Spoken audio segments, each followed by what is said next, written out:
బహుమని సామ్రాజ్యం. నెక్స్ట్ మనకి బహుమని సామ్రాజ్యం. సో ఈ యొక్క బహుమని సామ్రాజ్యం మనకు చూస్తే ఒకసారి ఇక్కడ క్రీస్తు శకం 1347లో కర్ణాటకలోని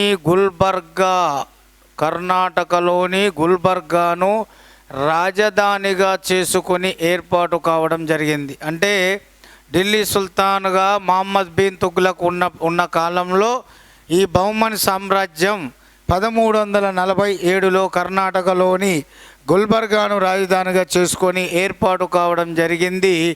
ఈ యొక్క సామ్రాజ్యాన్ని అల్లావుద్దీన్ హసన్ బహుమని గంగ్ అనేటటువంటి వాడు ఈ యొక్క కర్ణాటకలో గుల్బర్గాను రాజధానిగా చేసుకొని విజయనగర సామ్రాజ్యం ఏర్పాటైన 11 సంవత్సరాలకు ఈ బహుమని సామ్రాజ్యాన్ని స్థాపించడం అనేది జరిగింది.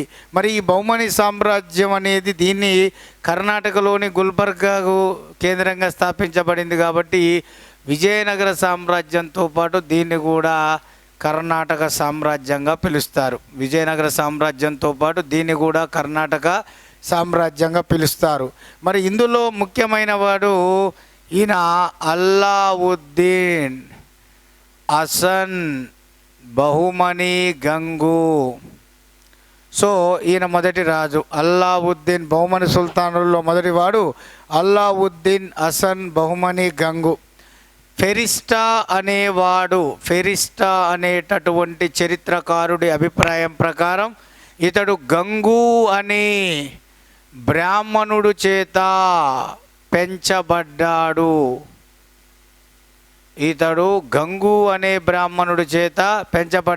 కాబట్టి ఇతడు అల్లావుద్దీన్ హసన్ బహుమని గంగుగా పిలువబడ్డాడని ఫెరిస్టా తన గ్రంథమైన తారిఖ్ ఏ ఫెరిస్టా అనేటటువంటి రచనలో యొక్క గ్రంథంలో పేర్కొనడం జరిగింది. మరి ఈయన యొక్క అసలు పేరు ఏమిటయ్యా అంటే ఈయన హాసన్ జాఫర్ ఖాన్ పేర్లతో పిలువబడ్డాడు. హాసన్ జాఫర్ ఖాన్ అనేటటువంటిది ఈయన యొక్క అసలు పేర్లు. సో హాసన్ జాఫర్ ఖాన్. ఇంకొకటి కూడా మీరు మెన్షన్ చేసుకోవాలి మేడం, హాసన్ జాఫర్ ఖాన్, ఇక్కడ ఇస్మాయిల్. సో హాసన్ జాఫర్ ఖాన్ ఇస్మాయిల్ అనేటటువంటి ఈయన యొక్క అసలు పేర్లు. సో ఇది ఈ పేరుతో పిలువబడ్డాడు. బహుమని గంగు ఆయన పెంచి పెద్ద చేయబడ్డాడు. ఇది బహుమని దీని పేరు మీదుగా సామ్రాజ్యాన్ని స్థాపిస్తాడు. ఆయన పేరు మీద బహుమని సామ్రాజ్యం అని. సో ఈయన అసలు పేరు ఇవి. ఈయన గురించి వివరించిన వాడు ఎవరంటే ఫెరిస్టా. మరి అల్లావుద్దీన్ హసన్ బహుమని అనేవాడు బహుమని సామ్రాజ్యాన్ని స్థాపించాడు. స్థాపించిన తర్వాత తన రాజధానులుగా ఇక్కడ ఏం ఏర్పాటు చేసుకున్నాడు అంటే గుల్బర్గా, అలాగే రెండవది బీదర్. గుల్బర్గా, బీదర్ అనేవి వీళ్ళ యొక్క రాజధానులు. అందులో ఇతడి మొదటి రాజధాని ఏమిటయ్యా అంటే కర్ణాటకలోని గుల్బర్గా. ఈ అల్లావుద్దీన్ హసన్ బహుమని అనేవాడు పరిపాలనా సౌలభ్యం కొరకు తన సామ్రాజ్యాన్ని మొత్తం 4 తరఫులుగా విభజించాడు. తన సామ్రాజ్యాన్ని హసన్ బహుమని అనేవాడు పరిపాలనా సౌలభ్యం కొరకు తన సామ్రాజ్యాన్ని 4 తరఫులుగా విభజించాడు. అందులో ఒకటి దౌలతాబాద్ అనేటటువంటిది, 2 గుల్బర్గా అనేటటువంటిది, 3 బీదర్ అనేటటువంటిది, 4 బీరార్ అనేటటువంటిది. సో దౌలతాబాదు, గుల్బర్గా, బీదర్ ఇవన్నీ దౌలతాబాద్, గుల్బర్గా, బీదర్ ఈ 4 ఏంటి అంటే బహుమని సామ్రాజ్యం భూభాగాలు. సో బహుమని సామ్రాజ్యాన్ని పరిపాలనా సౌలభ్యం కొరకు మొత్తం 4 తరఫులుగా ఈయన విభజించాడు. ఇందులో ఇతడు బీదర్ పేరును తన పేరు మీదుగా హసనాబాదుగా మార్చాడు. బీదర్ యొక్క పేరును ఆసనాబాదుగా మార్చాడు. ఎవరయ్యా అంటే అల్లావుద్దీన్ హసన్ బహుమని గంగ్ అని చెప్పాలి. బీజాపూర్ మన బహుమని సామ్రాజ్యాన్ని 4 తరఫులుగా పరిపాలనా సౌలభ్యం కొరకు విభజించిన వాడెవరంటే అల్లావుద్దీన్ హసన్ బహుమని గంగ్ అని చెప్పాలి. మరి ఏంటి ఆ భాష, ఆ తరఫులు ఏంటి? తరఫులు అంటే రాష్ట్రాలు అని అర్థం. సో ఏంటి ఆ తరఫులు అంటే దౌలతాబాద్, అలాగే గుల్బర్గా, అలాగే బీదర్, అలాగే బీరార్. సో ఒకసారి ఇక్కడ చూసుకున్నట్లయితే దౌలతాబాద్, గుల్బర్గా, బీదర్, బీరార్ అనేటటువంటి 4 తరఫులు. సో అత్యంత కీలకమైనటువంటి ఈ అల్లావుద్దీన్ హసన్ బహుమన్ కాలం నుంచి విజయనగర చక్రవర్తులతో వీళ్ళకు గొడవలు స్టార్ట్ అయ్యాయి. అందులో విజయనగర పాలకుడైన మొదటి హరిహర రాయలును, ఈ మొదటి హరిహర రాయలను ఓడించి అల్లావుద్దీన్ హసన్ బహుమని ఆక్రమించిన ప్రాంతం ఏంటంటే అంతర్వేది. అంతర్వేది అంటే కృష్ణా తుంగభద్ర నదుల పరివాహక ప్రాంతం, అక్కడ విస్తరించి ఉన్న ప్రాంతం అంతర్వేది అంటాం. దీన్ని రాయచూర్ దోఆబ్ అంటాము. రాయచూర్ దోఆబ్ అంతర్వేది అంటాము. సో ఈ అంతర్వేది ప్రాంతం మీద పూర్తి ఆధిపత్యాన్ని సంపాదిస్తాడు అల్లావుద్దీన్ హసన్ బహుమని. ఏ విజయనగర రాజును ఓడించి అంతర్వేది ప్రాంతం మీద ఆధిపత్యాన్ని సంపాదిస్తాడు అంటే ఈ యొక్క మొదటి హరిహర రాయలు, మొదటి హరిహర రాయలు. సో మనకు అల్లావుద్దీన్ హసన్ బహుమని తర్వాత మనకు మొదటి మహమ్మద్ షా సింహాసనాన్ని అధిష్ఠించడం అనేది జరిగింది. మరి మొదటి మహమ్మద్ షా గురించి మనకు పూర్తిగా తెలుస్తున్న సమాచారం, ఈ మొదటి మహమ్మద్ షా యొక్క ప్రధాని పేరు సైఫుద్దీన్ గోరీ. సైఫుద్దీన్ గోరీ. ఈ సైఫుద్దీన్ గోరీ యొక్క రచనల ప్రకారం మొదటి మహమ్మద్ షా పరిపాలన కాలం, తనకంటే ముందు ఉన్న అల్లావుద్దీన్ హసన్ బహుమని ఏర్పాటు చేసిన బహుమని సామ్రాజ్యం గురించి, దానితో పాటు బహుమని సుల్తాన్ల కాలం నాటి ప్రభుత్వ అధికారుల గురించి, వాళ్ళ యొక్క విధుల గురించి తన యొక్క రచనల్లో పేర్కొన్నాడు ఈ మొదటి మహమ్మద్ షా ప్రధాని అయిన సైఫుద్దీన్ గోరీ. మొదటి మహమ్మద్ షా ప్రధాని అయిన సైఫుద్దీన్ గోరీ అనేటటువంటి వాడు. సో ఇక్కడ ఇతను రచనల ప్రకారం మొదటి మహమ్మద్ షా అల్లావుద్దీన్ హసన్ బహుమనితో పాటు ప్రభుత్వ అధికారుల యొక్క విధుల గురించి పేర్కొన్నాడు. మొట్టమొదటిసారిగా మొదటి మహమ్మద్ షా 8 మందితో కూడిన ఒక మంత్రి మండలిని ఏర్పాటు చేశాడు బహుమని యొక్క సుల్తానుల్లో. బహుమని సుల్తాన్లో మన శివాజీ ఏర్పాటు చేసినట్లుగా అష్టప్రధానుల్లాగా బహుమని సుల్తానుల్లో 8 మందితో కూడిన ఒక క్యాబినెట్, ఒక మంత్రి మండలిని ఏర్పాటు చేసినటువంటి వాడు. అలాగే ఇక్కడ మనకు గుల్బర్గాలో ఇతడు గుల్బర్గాలో బడే మసీదును కూడా నిర్మించినటువంటి వాడు. ఎవరయ్యా అంటే మొదటి మహమ్మద్ షా. ఇక్కడ ఈ విషయాన్ని గుర్తుంచుకోవాలి. మనకి ఇక్కడ మొదటి మహమ్మద్ షా తర్వాత ఇక్కడ మనకు రెండవ మహమ్మద్ షా. మరి రెండవ మహమ్మద్ షా గురించి చెప్పాలంటే ఈయన బహుమని సుల్తాన్లందరిలో రెండవ అరిస్టాటిల్గా పేరుగాంచాడు. బహుమని సుల్తాన్లందరిలో రెండవ అరిస్టాటిల్గా పేరుగాంచిన వాడు రెండవ మహమ్మద్ షా. ముఖ్యంగా ఈయన బహుమని సుల్తాన్లందరిలో కూడా వైజ్ఞానికపరమైన అంశాలలో ఆసక్తిని కనబరుస్తూ తన ఆస్థానంలోని కవి పండితుల సమక్షంలో ఎప్పుడు ఉండేవాడట. సామాన్య వైజ్ఞానికపరమైనటువంటి అంశాలలో ఆసక్తిని కనబరుస్తూ తన ఆస్థానంలో ఉండే కవి పండితుల యొక్క సమక్షంలో వారితో చర్చలు జరుపుకుంటూ వారి యొక్క రచనలో సారాంశం తెలుసుకుంటూ వారితోటే ఉండేవాడట ఈ యొక్క రెండవ మహమ్మద్ షా. ఈ రెండవ మహమ్మద్ షానే ఆయన పొందినటువంటి బిరుదు, చరిత్రకారులు ఆయన పిలుచుకున్నటువంటి బిరుదు ఏంటంటే రెండవ అరిస్టాటిల్. మరి రెండవ అరిస్టాటిల్ తర్వాత ఫిరోజ్ షా బహుమని అనేటటువంటి వాడు సింహాసనాన్ని అధిష్ఠించడం జరిగింది. ఈ ఫిరోజ్ షా బహుమని అనేవాడు బహుమని సుల్తాన్లందరిలోకెల్లా గొప్పవాడు.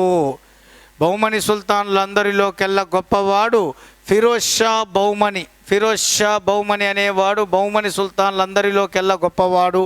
ఇతడు ఖురాన్, ముస్లింలకు పవిత్రమైన ఖురాన్ మరియు ఇస్లాం నూతన న్యాయ సూత్రాల సమూహారమైన షరియత్ లాంటి గ్రంథాలపై వ్యాఖ్యానం రాశాడు. వ్యాఖ్యానం, ఖురాన్, షరియత్ అనేటటువంటి రచనలపై వ్యాఖ్యానం రచించిన బహుమని సుల్తాన్ ఎవరంటే ఫిరోజ్ షా బహుమని. బహుమని సుల్తాన్లందరిలో గెల్ల గొప్పవాడు ఈ యొక్క ఫిరోజ్ షా బహుమని. ఇతడు తన పేరు మీదుగా భీమా నది ఒడ్డున తన పేరు మీదుగా ఫిరోజాబాద్ అనే నూతన నగరాన్ని కూడా నిర్మించాడు. భీమా నది ఒడ్డున తన పేరు మీదుగా ఫిరోజాబాద్ అనే నూతన నగరాన్ని నిర్మించినటువంటి వాడు ఫిరోజ్ షా బహుమని. ఇక్కడ తెలుగు, మరాఠీ, కన్నడం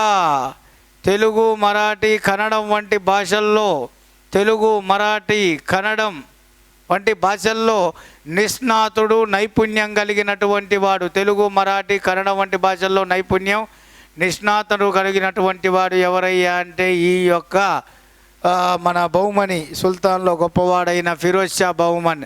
అందుకనే ఇతన్ని బహుభాషా కోవిదుడు అంటాడు. బహుమని సుల్తానుల్లో బహుభాషా కోవిదుడు ఎవరంటే ఫిరోజ్ షా బహుమని. తెలుగు, మరాఠీ, కన్నడం, ఉర్దూ లాంటి భాషల్లో నైపుణ్యం ఉన్నటువంటి వాడు. అందుకని ఇతన్ని బహుభాషా కోవిదుడు అని చెప్పేసి అంటాడు.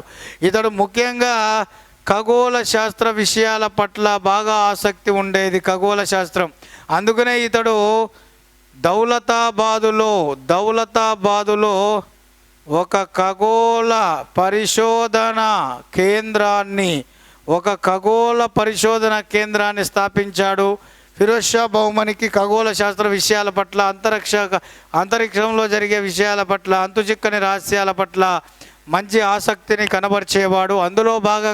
ఆసక్తిలో భాగంగానే ఇతడు ఖగోళ విషయాల పట్ల ఆసక్తిని తెలుసుకోవడానికి, నిజాలు తెలుసుకోవడానికి ఈయన దౌలతాబాదులో ఒక ఖగోళ అంతరిక్ష పరిశోధన కేంద్రాన్ని కూడా ఏర్పాటు చేయడం జరిగింది.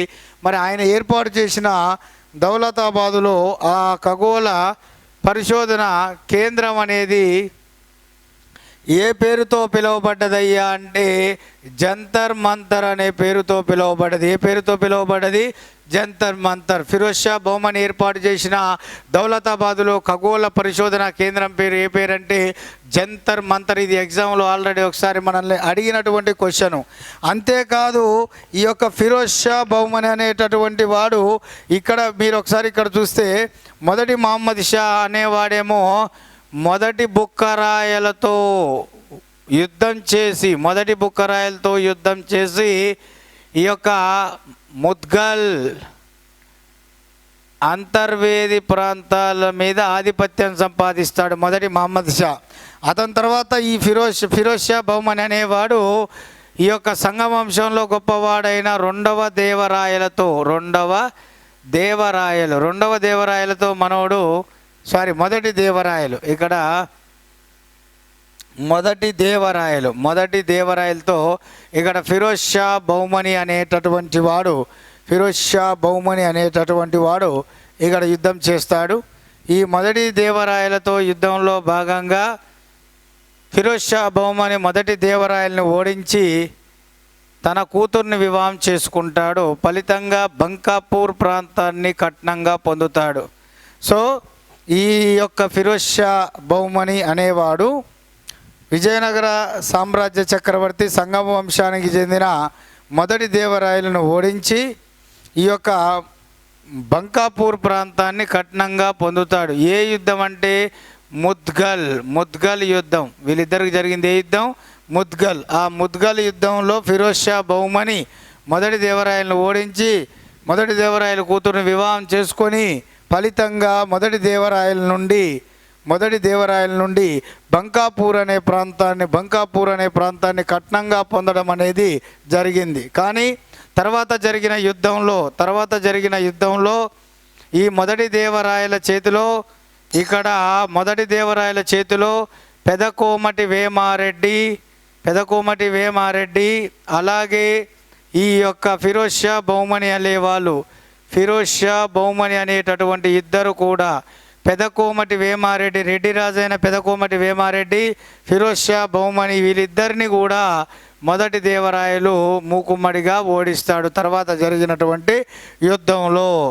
ఇక్కడ ముఖ్యంగా ఈ ఫిరోజ్ షా బహుమని కాలంలో జరిగిన మరో ముఖ్యమైన విషయం ఏమిటయ్యా అంటే, మన దక్షిణ భారతదేశానికి ఒక సూఫీ మత గురువు రావడం జరుగుతుంది. దక్షిణ భారతదేశాన్ని సందర్శించిన మొట్టమొదటి సూఫీ మత గురువు ఎవరయ్యా అంటే గేసు దరాజ్. దక్షిణ భారతదేశాన్ని సందర్శించిన మొట్టమొదటి సూఫీ మత గురువు ఎవరంటే గేసు దరాజ్. ఈ గేసు దరాజు బహుమని సుల్తాన్లో గొప్పవాడైన ఫిరోజ్ షా బహుమని కాలంలో ఈ యొక్క బహుమని సామ్రాజ్యాన్ని సందర్శించి సూఫీ మతాన్ని ప్రచారం చేసి ఇక్కడే మరణిస్తాడు. మరణించిన గేసు దరాజుకి ఈ యొక్క ఫిరోజ్ షా బహుమని గుల్బర్గాలో సమాధిని నిర్మించడం జరిగింది. సూఫీ మత గురువుల సమాధులను ఏమంటారంటే దర్గాలు అంటారు. సో గేసు దరాజు యొక్క దర్గాను ఈ యొక్క ఫిరోజ్ షా బహుమని తన రాజధాని అయినటువంటి గుల్బర్గాలో ఈ యొక్క ఏర్పాటు చేయడం అనేది జరిగింది. గుల్బర్గాలో నిర్మించడం అనేది జరిగింది. ఈయన కాలంలోనే ఫిరోజ్ షా బహుమని కాలంలోనే మనకు రావడం అనేది జరిగింది. సో మరి ఈయన తర్వాత మరి ఎవరు రాజులు అనేది చూద్దాం.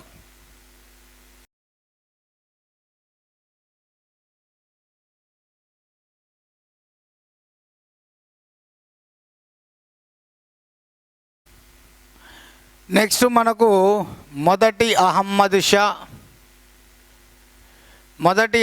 షా తర్వాత రెండవ అహమ్మద్ షా,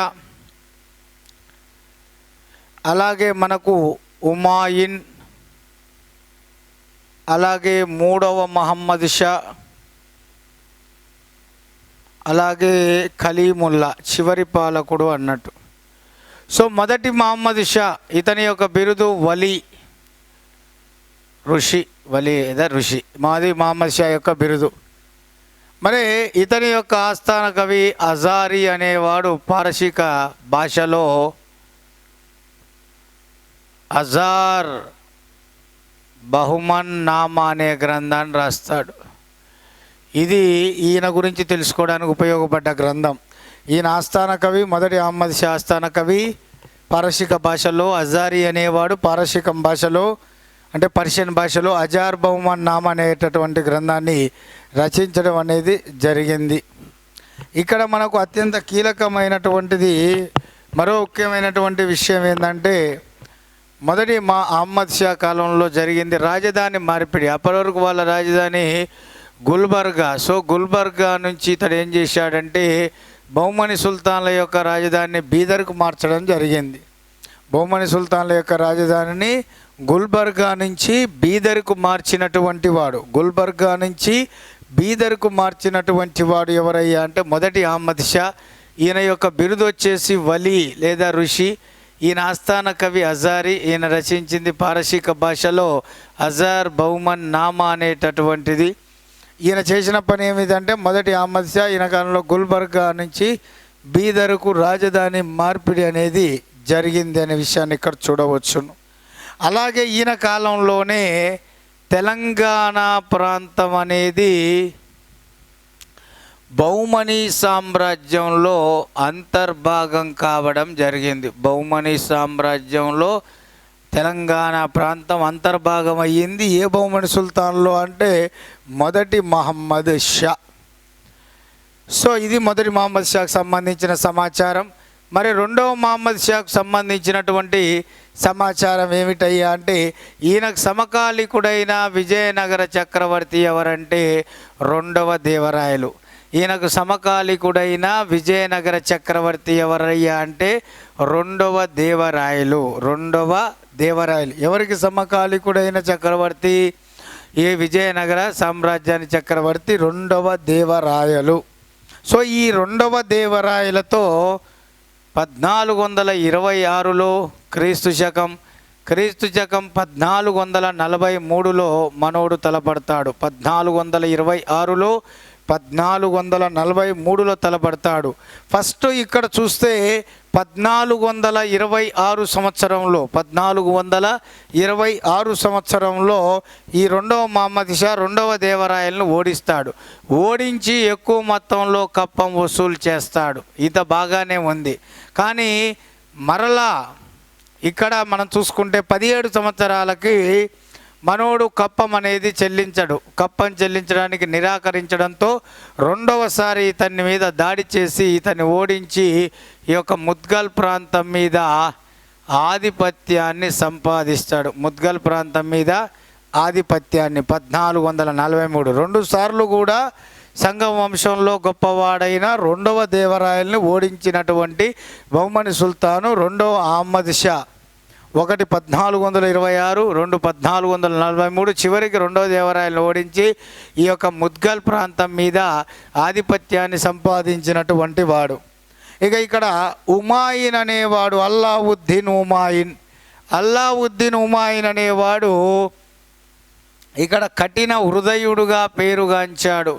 బహుమని సుల్తాన్లో కఠిన స్వభావం కలిగిన వాడు, కఠిన హృదయుడు, కఠిన స్వభావం కలిగిన వాడు, కఠినమైన నిర్ణయాలు తీసుకునేటటువంటి వాడు, క్షమాగుణం లేనటువంటి వాడు ఎవరయ్యా బహుమని సుల్తాన్ అంటే అల్లావుద్దీన్ హుమాయిన్ అనేవాడు వస్తారు. అల్లావుద్దీన్ హుమాయిన్.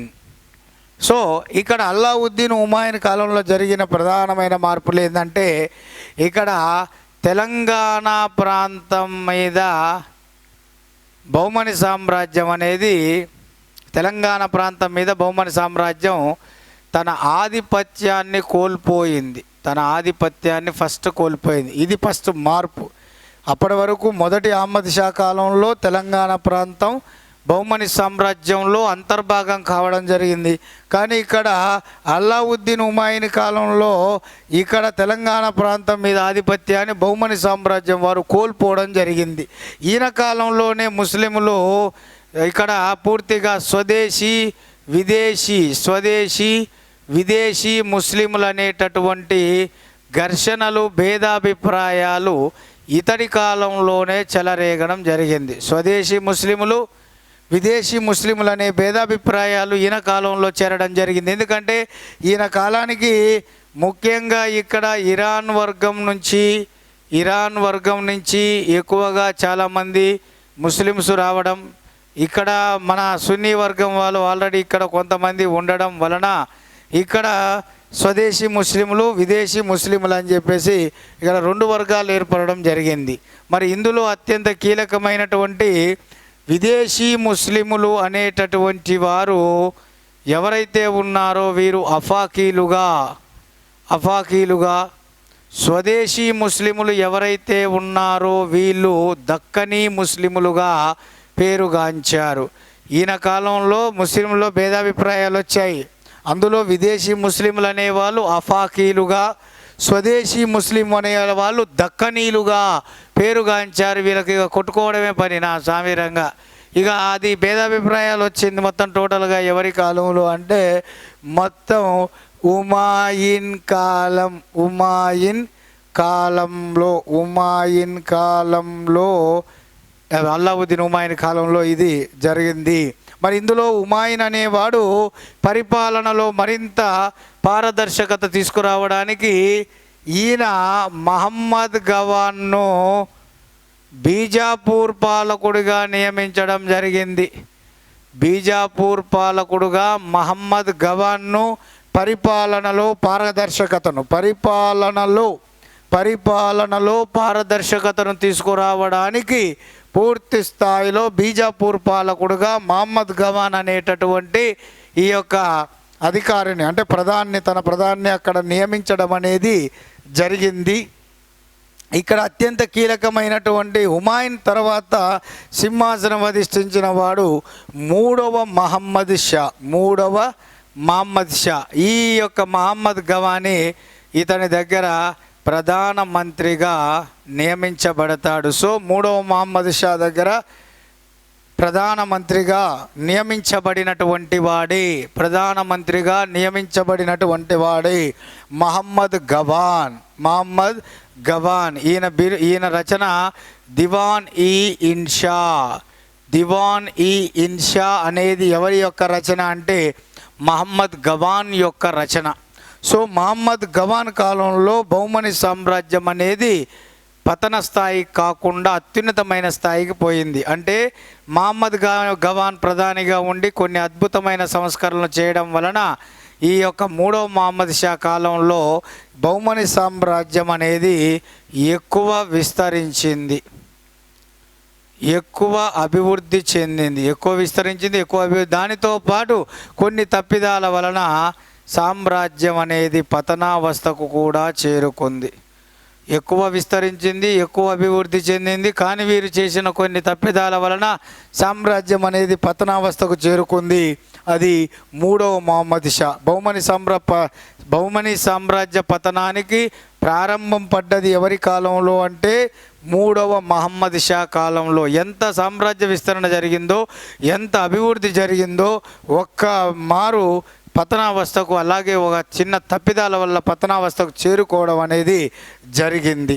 ఇక మరి ఈ మూడవ మహమ్మద్ షా దగ్గర పూర్తి స్థాయిలో ఈయన దగ్గర ఉన్నటువంటి సమాచారాన్ని మూడవ మహమ్మద్ షా కాలంలో ప్రధానిగా ఉన్న మహమ్మద్ గవాన్ గురించి, ఆ యొక్క బహుమని సామ్రాజ్య విశేషాల గురించి పూర్తిగా మనకు వివరించినటువంటి విదేశీ చరిత్రకారుడే నికిటిన్ అనేటటువంటి వాడి పేరు ఇక్కడ గుర్తుంచుకోవాలి. ఈ నికిటిన్ అనేటటువంటి వాడు రష్యా దేశానికి చెందిన వర్తకుడు. ఈ రష్యా దేశానికి చెందిన వర్తకుడైన నికిటిన్ ఎవరి యొక్క ఆస్థానాన్ని సందర్శించాడంటే బహుమని సుల్తానుల్లో మూడవ మహమ్మద్ ఆస్థానాన్ని సందర్శించాడు. ఆయన ప్రధానమంత్రి గవాన్. మరి మూడవ మహమ్మద్ ఆస్థానాన్ని సందర్శించినటువంటి నికిటిన్ అనేటటువంటి వాడు తన రచనల్లో ఏ విషయాన్ని పేర్కొన్నాడయ్యా అంటే అత్యంత కీలకమైనటువంటి సర్దారులంతా విందు వినోదాలలో మునిగి తేలుతుంటే ఈ కడు దరిద్రులు మాత్రం తిండి లేక విలవిలలాడుతున్నారు. అంటే ఆనాటి సర్దారుల యొక్క విలాస జీవితాన్ని, పేదవారి యొక్క అతి దారుణమైన, దుఃఖపూరితమైన, దారిద్ర్యమైన జీవనం గురించి ఈ యొక్క మన నికిటిన్ అనేవాడు వివరించడం జరిగింది. సర్దారులంతా విందు వినోదాలలో మునిగి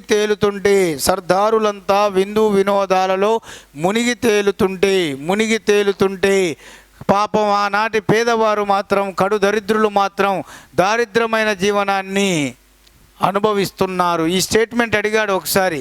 ఈ స్టేట్మెంట్ ఇచ్చింది ఎవరు అంటే నికిటిన్ అనేవాడు రష్యా వర్తకుడు. ఎవరి ఆస్థానాన్ని సందర్శించాడంటే మూడవ మహమ్మద్ ఆస్థానాన్ని సందర్శించి ఈ స్టేట్మెంట్ని ఇచ్చాడు. ఈ స్టేట్మెంట్ని మీరు గుర్తుపెట్టుకోవాలి. సో మరి ఇక్కడ అత్యంత కీలకమైన మూడవ మహమ్మద్ షాకు ప్రధానిగా జాయిన్ అయిన ఈ యొక్క మహమ్మద్ గవాన్ అనేవాడు ఏ సంస్కరణలతో బహుమని సామ్రాజ్యాన్ని అభివృద్ధి పదంలోకి తీసుకెళ్లాడో చూద్దాం. ఇందులో మహమ్మద్ గవాన్ అనేవాడు అంతకుముందు బహుమని సామ్రాజ్యం 4 తరఫులుగా ఉండేది. 4 తరఫులుగా ఉన్న బహుమని సామ్రాజ్యాన్ని 8 తరఫులుగా విభజించాడు. 4 తరఫులుగా ఉన్న బహుమని సామ్రాజ్యాన్ని 8 తరఫులుగా విభజించాడు. ముఖ్యంగా రెవెన్యూ సంస్కరణలు,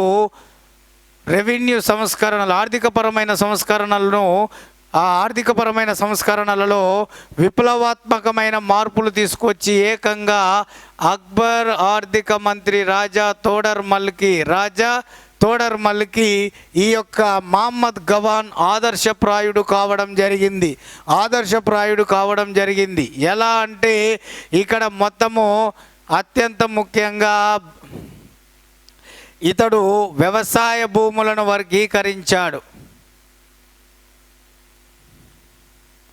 మాగాణి, మెట్ట భూములు, అలాగే గడ్డి లేదా తోట భూములు, మాగాణి భూములు, మెట్ట భూములు, గడ్డి లేదా తోట భూములు 3 భాగాలు విభజించి భూమిని కొలిచి, భూమిని కొలవడంతో పాటు ఈ యొక్క భూముల పరంగా ఏ రకమైన భూమో తేల్చుకొని ఆ భూమి రకంగా శిస్తు పట్టికను తయారు చేసి శిస్తు వసూలు చేయడం జరిగింది. ముఖ్యంగా మహమ్మద్ గవాన్ రెవెన్యూ సంస్కరణలో భాగంగా ఆనాటి వ్యవసాయ భూములను కానీ టోటల్ భూములను 3 రకాలు విభజించాడు. మాగాణి భూములు, మెట్ట భూములు, గడ్డి లేదా తోట భూములు. ఈ భూముల ఆధారంగానే ప్రతి భూమికి సంబంధించినటువంటి వ్యవసాయ శిస్తు పట్టికను తయారు చేయించి దానికి శిస్తును వసూలు చేశాడు. దానివల్ల ప్రజలు చాలా సంతోషపడడం జరిగింది. ఎందుకంటే ఇదివరకు పంట పండనోడు కూడా పంట పండినోడితో పాటే సమానమైన శిస్తు చెల్లించాల్సి వచ్చేది. ఇప్పుడు ఆ విధమైన అవకాశం అనేది లేకుండా వానికి ఎంత పంట పండుతుందో పంట పండితేనే పంట ప్రకారం పండిన పంటలో భాగంగా నిర్ణయించి శిస్తుని వీళ్ళు కట్టడం జరిగేది. కాబట్టి ఇది కొంచెం బాగుంది. అలాగే రెండోది ఏం చేశాడు, ముఖ్యంగా నూతన పంటలు ప్రవేశపెట్టాడు. నూతన పంటలు ప్రవేశపెట్టడం పంటలకు కూడా బీమా సౌకర్యాలు. ఇప్పుడు మనకు వాహనాలకు, టీవీలకు, మనుషులకు మనకు ఇన్సూరెన్స్ ఉంది, కానీ పంటలకు ఇన్సూరెన్స్ ఉందా? లేదు. ఈ మధ్య మనకు తెలంగాణ రాష్ట్రంలో కేసీఆర్ వ్యవసాయానికి బీమా లేదు, కానీ వ్యవసాయం చేసే రైతుకు మాత్రం ఆయనకు బీమా సౌకర్యాన్ని కల్పించాడు. ఆ రైతు చనిపోతే ఆ కుటుంబానికి 5 లక్షలు ఇవ్వడం అనేది జరుగుతుంది. కానీ ఇక్కడ బహుమని సుల్తానుల్లో మహమ్మద్ గవాన్ మాత్రం ఏకంగా పంటలకే బీమా సౌకర్యాలు కల్పించాడు. కొన్ని కొత్త పంటలు తక్కువ పెట్టుబడితో ఎక్కువ దిగుబడి వచ్చే కొత్త పంటలను, అదే నూతన పంటలను ప్రవేశపెట్టి వాటి సాగును ప్రోత్సహించాడు. ఆ సాగును ప్రోత్సహించడానికి రైతులకు రుణాలను కూడా ఇప్పించాడు. అలాగే వ్యవసాయ అభివృద్ధి పరచడానికి చెరువులు, కాలువలు, బావులను కూడా ఆ పరిసర ప్రాంతాల్లో తవ్వించి పూర్తిగా వ్యవసాయ అభివృద్ధికి పాటుపడి ఏకంగా మొఘల్ చక్రవర్తుల్లో గొప్పవాడైన అక్బర్ యొక్క ఆర్థిక మంత్రి అయిన రాజా తోడర్మల్కి రెవెన్యూ సంస్కరణలో ఆదర్శప్రాయుడయ్యాడు, మార్గదర్శి అయ్యాడు. ఎవరయ్యా అంటే ఈ యొక్క మహమ్మద్ గవాన్. అంతేకాదు, వ్యవసాయంతో పాటు వ్యాపారంలో కూడా బహుమని సామ్రాజ్యాన్ని ముందుకు తీసుకెళ్ళాడు. వ్యవసాయంతో పాటు వ్యాపారంలో కూడా బహుమని సామ్రాజ్యాన్ని ముందుకు తీసుకెళ్ళాడు. వ్యవసాయంతో పాటు వ్యాపారంలో కూడా బహుమని సామ్రాజ్యాన్ని ముందుకు తీసుకెళ్ళాడు. వ్యాపార అభివృద్ధికి పాటుపడ్డాడు. అందులో ముఖ్యంగా ఇతడు బిద్రీ అనే కలంకారీ కళను బిద్రీ అనే కలంకారీ కళను ప్రవేశపెట్టి చేనేత వస్త్రాలను చేతి ఉత్పత్తులను తయారు చేయించి వాటిని విదేశాలకు ఎగుమతి చేయడం ద్వారా విదేశీ వ్యాపారాన్ని ప్రోత్సహించడంతో పాటు వ్యాపారాన్ని అభివృద్ధి పరిచేలా చేయడం జరిగింది. బిద్రీ అనే కలంకారీ కళను ప్రవేశపెట్టి తద్వారా చేనేత చేతి ఉత్పత్తులను తయారు చేయించి విదేశాలకు వాటిని ఎగుమతి అయ్యేలా చేసి విదేశీ వ్యాపారం అభివృద్ధి చెందేలా చేయడం జరిగింది. దీనివలన ఇతడు పూర్తిగా విదేశీ వ్యాపారాన్ని ప్రోత్సహించి బహుమని సామ్రాజ్యాన్ని వ్యాపారపరంగా అభివృద్ధి చెందిన రాజ్యంగా మలిచాడు. ఇదంతా కూడా ఈయన యొక్క కృషి వల్లనే జరిగింది. మహమ్మద్ గవాన్ కృషి వల్లనే జరిగింది. కాబట్టి మహమ్మద్ గవాను బహుమని సుల్తాన్ల పీరియడ్లో విదేశీ వ్యాపారాన్ని, బిద్రీ కళను ప్రోత్సహించి బహుమని సామ్రాజ్యాన్ని వ్యాపారపరంగా అభివృద్ధి చెందించడం వలన, వర్తక వ్యాపారులను ప్రోత్సహించడం వలన, వ్యాపారాన్ని అభివృద్ధి పరచడం వలన ఇతడు పొందిన బిరుదు ఏమిటయ్యా అంటే మహమ్మద్ గవాన్ పొందిన బిరుదు మాలిక్ ఈ చజ్జూర్.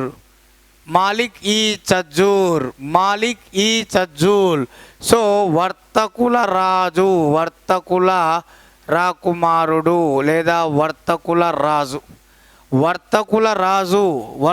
రాకుమారుడు లేదా వర్తకుల రాజు అని అర్థం.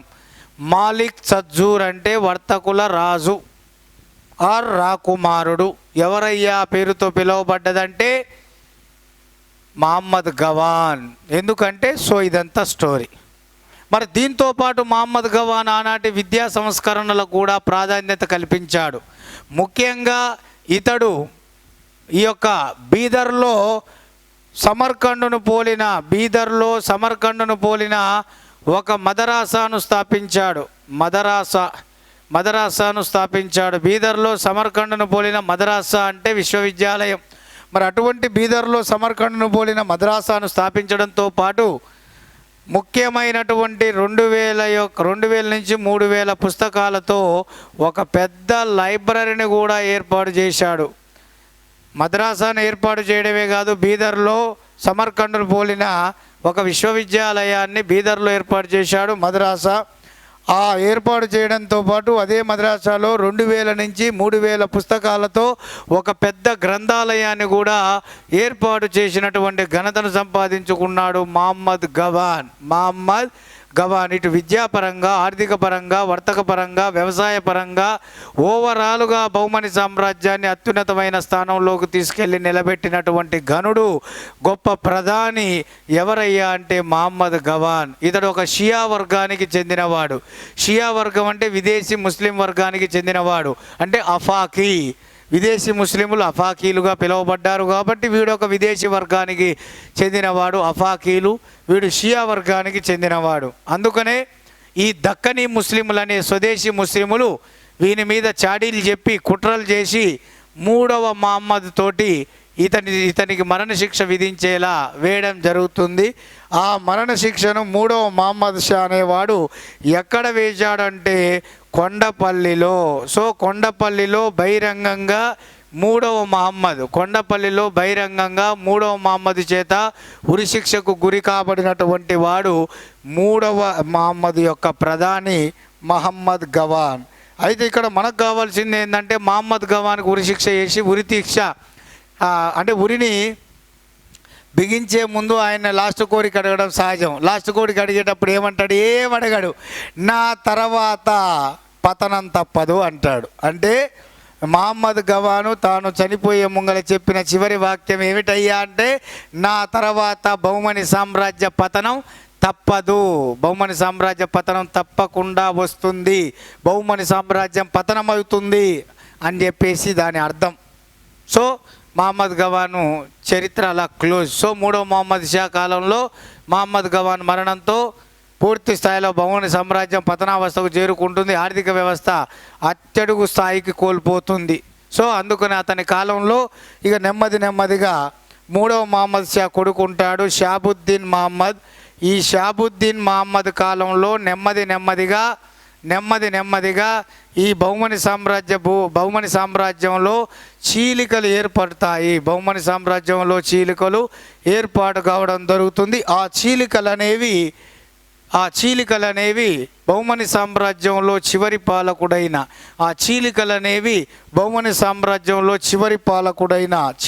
పాలకుడైన కలీముల్లా కాలంలో, ముఖ్యంగా 1489 నుంచి 1526 సంవత్సరం మధ్య కాలంలో బహుమని సామ్రాజ్యం అనేది చీలికలు ఏర్పడి 5 భాగాలుగా విడిపోతుంది. ఈ 5 భాగాలనే బహుమని సామ్రాజ్య భూభాగాలు లేదా దక్కన్ భూభాగాలు అంటారు.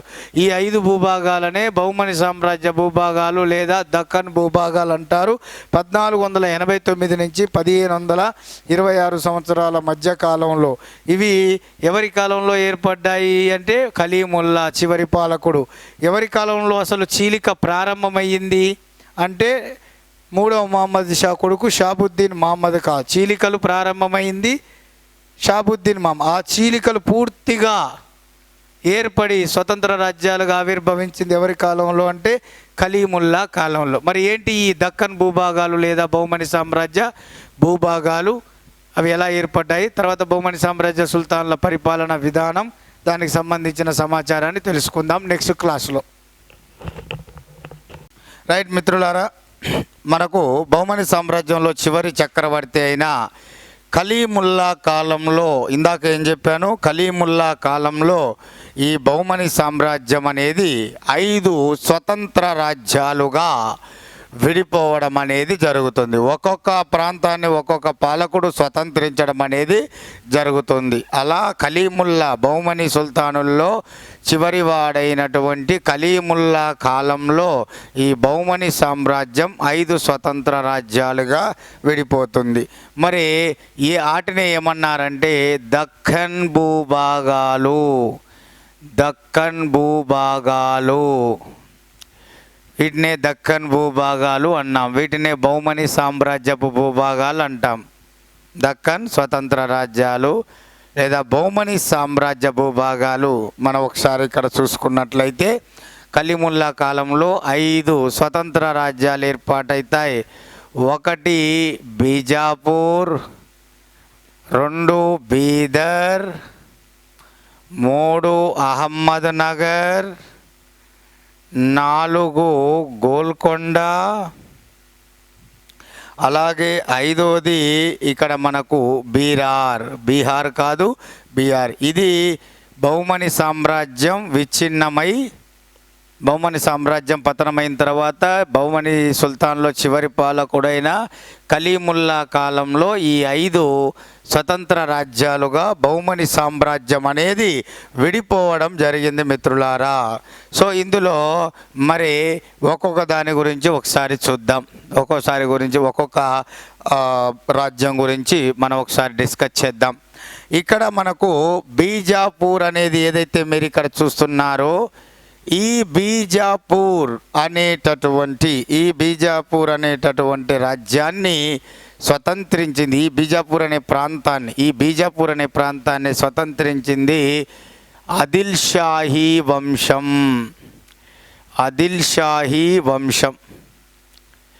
ఏ సంవత్సరంలో అంటే ఇది ఏర్పాటైంది క్రీస్తు శకం 1489 నుంచి 1526 మధ్య కాలంలో 5 స్వతంత్ర రాజ్యాలు ఏర్పడతాయి. అవే బహుమని సామ్రాజ్య భూభాగాలు అంటారు.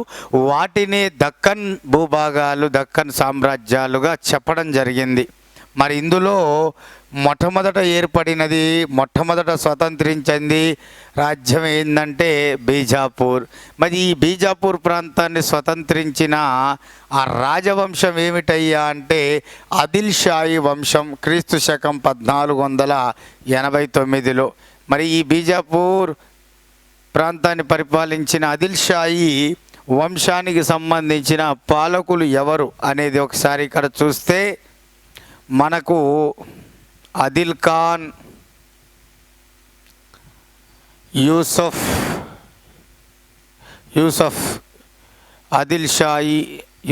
ఆదిల్ షా, అలాగే ఇస్మాయిల్ ఆదిల్ షా,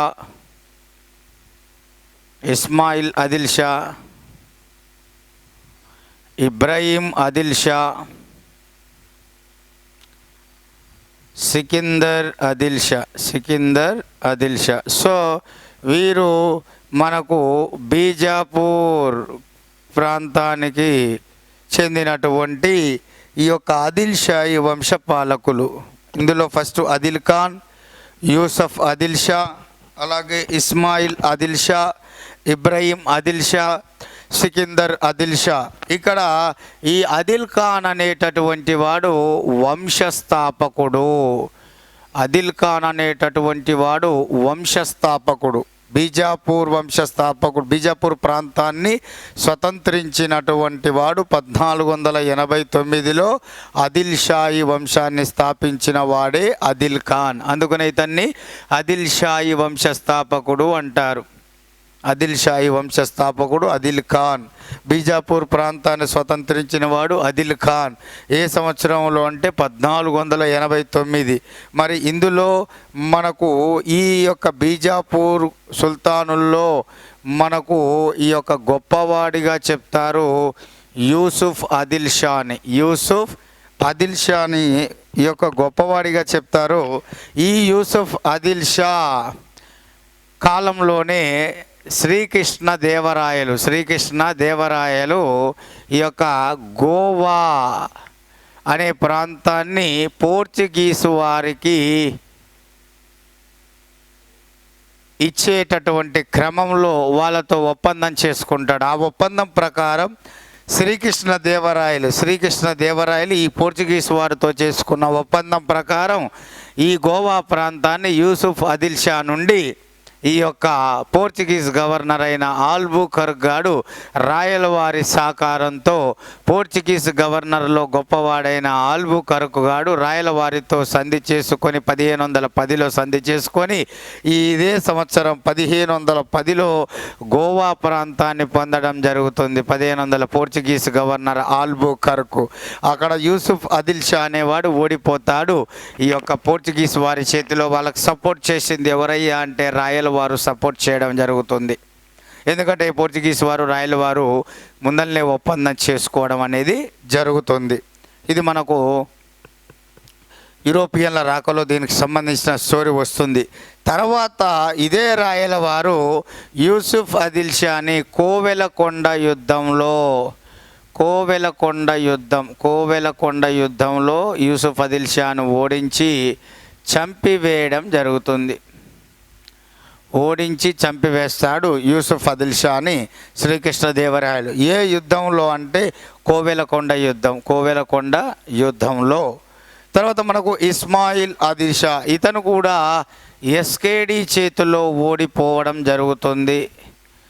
ఎస్కేడి చేతిలో, శ్రీకృష్ణదేవరాయల చేతిలో ఓడిపోయిన మరో బీజాపూర్ పాలకుడు ఎవరయ్యా అంటే ఇస్మాయిల్ ఆదిల్ షా. సో ఇతడి తర్వాత మనకు ఇబ్రహీం ఆదిల్ షా. ఈ యొక్క బీజాపూర్ సుల్తానుల్లో జగద్గురుగా ప్రసిద్ధిగాంచినటువంటి వాడు, జగద్గురుగా. అలాగే అల్లా బాబా అంటే పేదల స్నేహితుడిగా, జగద్గురువుగా పిలువబడినటువంటి వాడు, పేరుగాంచిన వాడు. హిందువుల చేత జగద్గురు అల్లా బాబా అంటే పేదల స్నేహితుడిగా బాధలను తీర్చేటటువంటి వాడిగా, అల్లా బాబాగా, జగద్గురుగా ప్రజల చేత పిలువబడిన వాడు ఇబ్రహీం ఆదిల్ షా, బీజాపూర్ సుల్తాన్. ఈ ఇబ్రహీం ఆదిల్ షాని ఈ యొక్క బహుమని సామ్రాజ్య భూభాగాల్లో ఒకటైన ఈ బీదర్ను బీజాపూర్లో విలీనం చేయడం జరుగుతుంది. ఈ బీజాపూర్లో ఈ బీదర్ అనే దానిని విలీనం చేయడం జరుగుతుంది. ఎవరయ్యా అంటే ఇబ్రహీం ఆదిల్ షా. సో ఇక మన బీజాపూర్ సుల్తానుల్లో ఆదిల్ షాహీ వంశంలో చివరి వాడు సికిందర్ షా. ఇతడు మొఘల్ చక్రవర్తి ఔరంగజేబుకు సమకాలికుడు సికిందర్ ఆదిల్ షా. ఈ సికిందర్ ఆదిల్ షాను ఓడించి బీజాపూర్ను క్రీస్తు శకం 1686లో ఆక్రమిస్తాడు. 86 యాక్చువల్గా 85, కానీ కొన్ని పుస్తకాలు 86 ఉంది. అది కొద్దిగా ఎక్కువ ప్రామాణికంగా అంగీకరించారు కాబట్టి 1686 అనే గుర్తుంచుకోండి. 1686లో ఈ బీజాపూర్ను ఔరంగజేబ్ సికిందర్ ఆదిల్ షాను ఓడించి ఆక్రమించడం అనేది జరుగుతుంది. ఇది మనకు ఈ యొక్క బీజాపూర్ సంబంధించింది. అయితే మీరు చూస్తున్న ఈ 5 బహుమని సామ్రాజ్య భూభాగాలలో విస్తీర్ణ పరంగా, వైశాల్య పరంగా అతిపెద్ద భూభాగంగా ప్రసిద్ధిగాంచింది. సో విస్తీర్ణ పరంగా, వైశాల్య పరంగా 5 బహుమని సామ్రాజ్య భూభాగాల్లో అతి పెద్దదిగా పేరుగాంచింది ఏమిటంటే బీజాపూర్. మరి ఇక్కడ బీదర్, మరి రెండవదైన బీదర్ను పాలించింది బరీద్ వంశం. ఏమిటది? బరీద్. మరి ఈ బీదర్ ఎప్పుడు ఏర్పాటైందంటే క్రీస్తు శకం 1490. మరి ఏర్పాటు చేసిన వాడెవరంటే కాశీం బరీద్ అనేవాడు ఏర్పాటు చేస్తాడు. మరి ఈ బీదర్ను బీజాపూర్లో విలీనం చేసింది ఎవరంటే బీజాపూర్ సుల్తాన్ అయిన ఇబ్రహీం ఆదిల్ షా అనేవాడు అందులో విలీనం చేయడం అనేది జరుగుతుంది మిత్రులారా. మరిగా మూడవది మనకు అహ్మద్ నగర్. మరి ఈ అహ్మద్ నగర్ అనేదిని పరిపాలించింది. మరి అహ్మద్ నగర్ను పరిపాలించిన వంశం నిజాం షాహీ వంశం. మరి ఈ నిజాం షాహీ వంశం ఎప్పుడు ఏర్పాటైందంటే 1490. నిజాం షాహీ వంశం ఎప్పుడు ఏర్పాటైంది? 1490. ఇది కూడా మరి దీన్ని స్థాపకుడు ఎవరయ్యా అంటే నిజాం ఖాన్. నిజాం ఖాన్ అనేవాడు ఈ నిజాం షాహీ వంశ స్థాపకుడు. ఈ నిజాం ఖాన్ తర్వాత ఇందులో గొప్ప పరిపాలకురాలు ఎవరంటే చాంద్ బీబీ. ఈ అహ్మద్ నగర్ పరిపాలకురాలు, ఒక మహిళా పరిపాలకురాలు చాంద్ బీబీ. ఈ చాంద్ బీబీ యొక్క ప్రధానమంత్రి యొక్క మాలిక్ అంబర్. మాలిక్ అంబర్ అనేటటువంటి వాడు మాలిక్ అంబర్. ఎవరి యొక్క ప్రధాని? చాంద్ బీబీ యొక్క ప్రధాని మాలిక్ అంబర్. ఈ మాలిక్ అంబర్ ప్రాధాన్యత ఏమిటంటే మొట్టమొదటిసారిగా ఈయన 8 మందితో మంత్రి మండలిని ఏర్పాటు చేశాడు. పరిపాలనలో సమర్థత తీసుకురావడానికి 8 మందితో. అలాగే మొట్టమొదటిసారిగా గెరిల్లా యుద్ధ విద్యలో ప్రావీణ్యత పొందినటువంటి వాడిగా పేరుగాంచాడు. అహ్మద్ నగర్ స్థాపకుడు నిజాం ఖాన్. నిజాం ఖాన్ తర్వాత అహ్మద్ నగర్ ప్రాంతాన్ని పరిపాలించింది ఒక మహిళా పరిపాలకురాలు. ఈమె ఎవరంటే చాంద్ బీబీ. చాంద్ బీబీ. ఆ చాంద్ బీబీ యొక్క ప్రధాని మాలిక్ అంబర్. ఈ మాలిక్ అంబర్ ఈ యొక్క ప్రత్యేకత ఏమిటి అంటే పరిపాలనలో పారదర్శకతను తీసుకురావడానికి 8 మందితో కూడిన మంత్రి మండలిని ఏర్పాటు చేశాడు. గెరిల్లా యుద్ధ విద్యలో మంచి ప్రావీణ్యత కలిగినటువంటి వాడిగా పేరు ప్రఖ్యాతలు సంపాదించి పెట్టుకోవడం జరిగింది. అయితే ఈ 8 మంది మంత్రి మండలి అనేటటువంటి వ్యవస్థ, గెరిల్లా యుద్ధ విద్య, ఈ రెండిటిలో కూడా శివాజీకి మన మరాఠా సామ్రాజ్య నిర్మాత అయిన శివాజీకి మార్గదర్శి కావడం జరిగింది.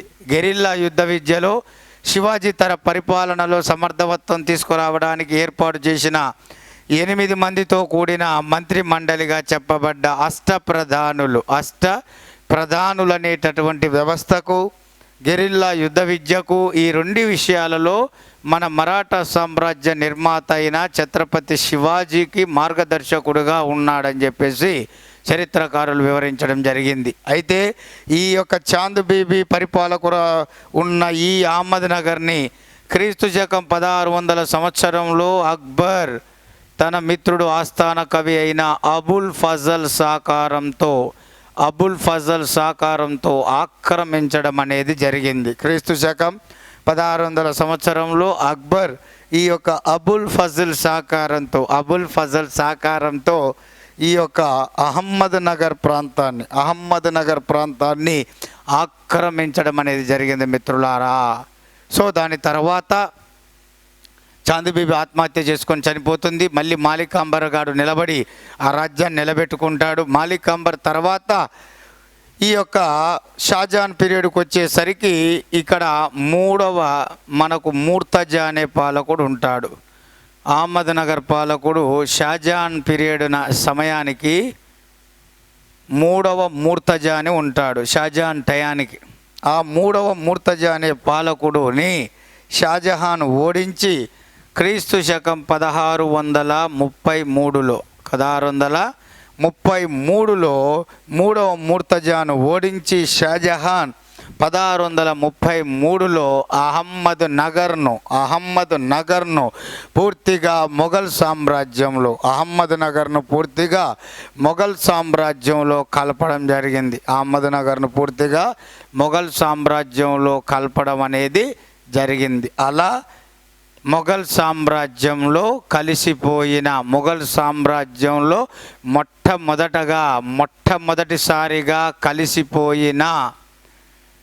మొట్టమొదటిసారిగా కలిసిపోయిన దక్కన్ రాజ్యం ఏంది? దక్కన్ రాజ్యం అన్నా బహుమని సామ్రాజ్య భూభాగం అన్నా ఏం చెప్పాలంటే మీరు అహ్మద్ నగర్.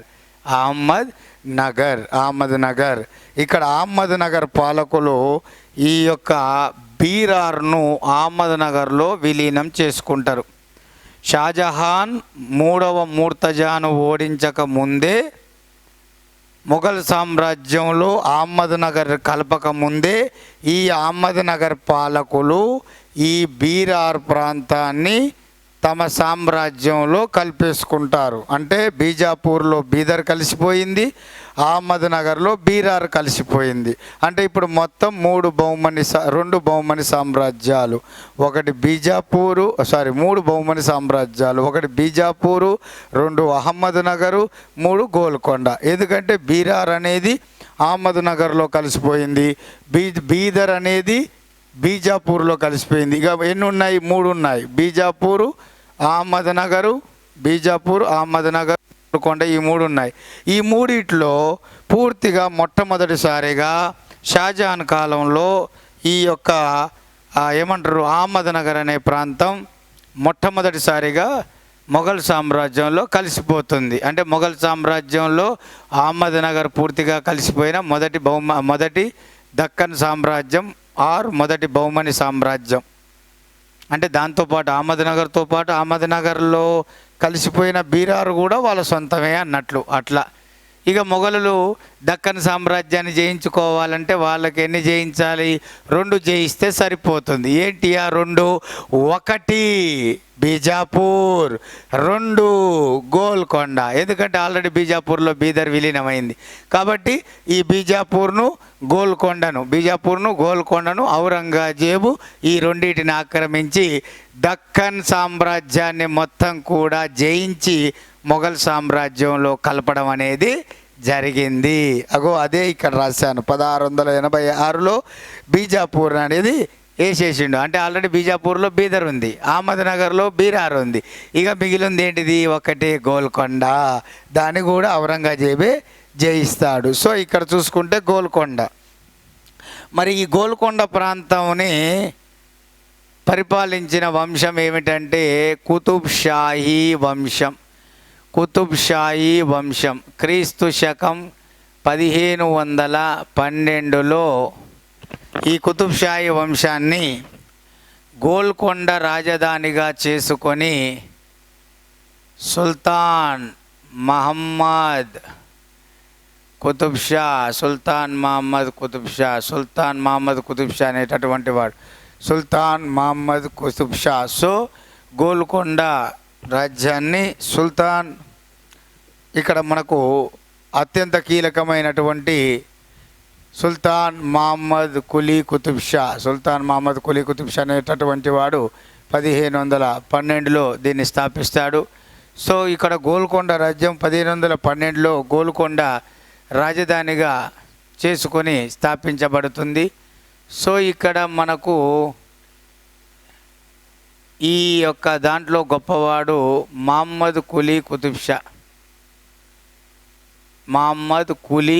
షా ఇళ్ళ గొప్పవాడు మహమ్మద్ కులీ కుతుబ్ షా.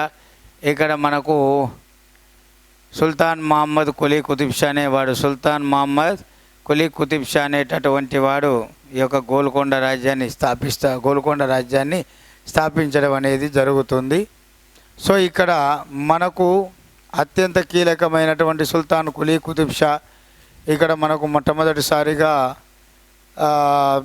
గోల్కొండను రాజధానిగా చేసుకొని ఈ కుతుబ్ షాహీ వంశాన్ని స్థాపిస్తాడు. ఇక్కడ మహమ్మద్ కులీ కుతుబ్ షా గొప్పవాడు.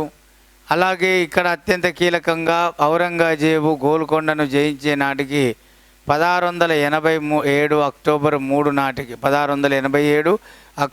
3 నాటికి ఈ ఔరంగజేబు అనేవాడు ఈ యొక్క గోల్కొండ రాజ్యంపై దండెత్తి అప్పటి గోల్కొండ పాలకుడైన అబుల్ హసన్ తానిషాను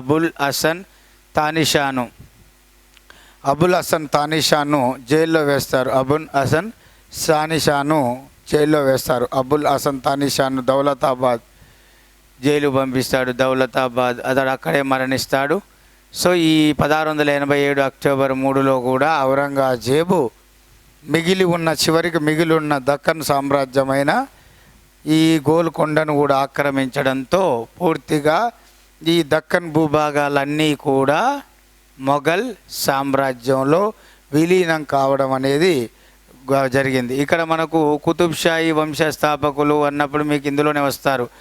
ఈ జంషీద్ వస్తాడు, ఇబ్రహీం కుతుబ్ షా వస్తాడు. అలాగే మనకు సుల్తాన్ కులీ కుతుబ్ షా అనేవాడు మొట్టమొదటి వాడు సుల్తాన్ మహమ్మద్ కులీ కుతుబ్ షా. ఇక్కడ మనకు దీని తర్వాత గొప్పవాడు మహమ్మద్ కులీ కుతుబ్ షా వస్తాడు, అబ్దుల్లా కుతుబ్ షా వస్తాడు, తర్వాత మహమ్మద్ కుతుబ్ షా వస్తాడు. అక్కడ అత్యంత ముఖ్యంగా ఇక్కడ ఇది రాసుకోండి మేడం. ఇక్కడ సుల్తాన్ కులీ కుతుబ్ షా, సుల్తాన్ కులీ కుతుబ్ షా అనేటటువంటి వాడు. తర్వాత గొప్పవాడు, ఇది స్థాపకుడుగా ఈయన పేరు రాసుకోండి. ఈయన మహమ్మద్ కులీ కుతుబ్ షా. ఈయన అల్లుడి పేరు సుల్తాన్ మహమ్మద్ కుతుబ్ షా. మహమ్మద్ కుతుబ్ షా కొడుకు పేరు అబ్దుల్లా కుతుబ్ షా. అబ్దుల్లా కుతుబ్ షా కొడుకు పేరు అబుల్ హసన్ తానీషా. ఈ అబుల్ హసన్ తానీషానే కుతుబ్ షాయిలో చివరి పాలకుడు. సో కుతుబ్ షాయి వంశాన్ని స్థాపించింది 1512 ఎవరంటే సుల్తాన్ కులీ కుతుబ్ షా. సుల్తాన్ కులీ కుతుబ్ షా. కులీ అంటే సేవకుడు అని అర్థం. కులీ అంటే అర్థం సేవకుడు అని అర్థం. సో సుల్తాన్ కులీ కుతుబ్ షా అనేవాడు గోల్కొండలో కుతుబ్ షాయి వంశాన్ని స్థాపించాడు 1512లో. చివరివాడు అబుల్ హసన్ తానీషా.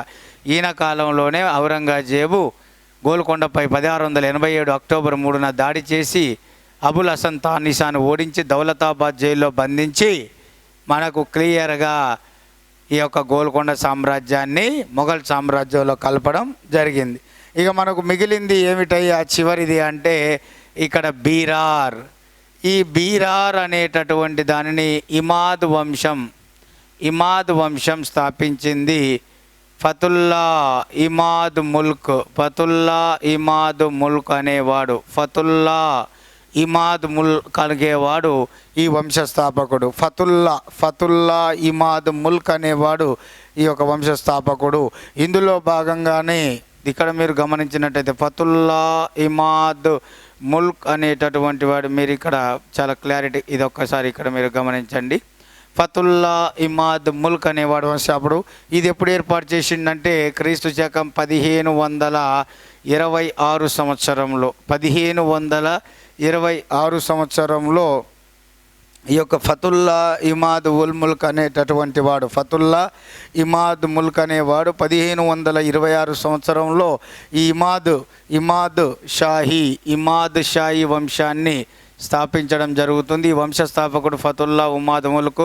ఇది ఏర్పాటైన సంవత్సరం 1526. దీని ప్రాధాన్యత ఏంటంటే బహుమని సామ్రాజ్యంలో అతి చిన్న బహుమని సామ్రాజ్య భూభాగంలో లేదా దక్కన్ సామ్రాజ్యపు కూటమిలో అతి చిన్న భూభాగం, అతి చిన్నది బహుమని సామ్రాజ్య భూభాగాల్లో అతి చిన్నది బీరార్, అతి పెద్దది బీజాపూర్, రెండవ పెద్దది గోల్కొండ.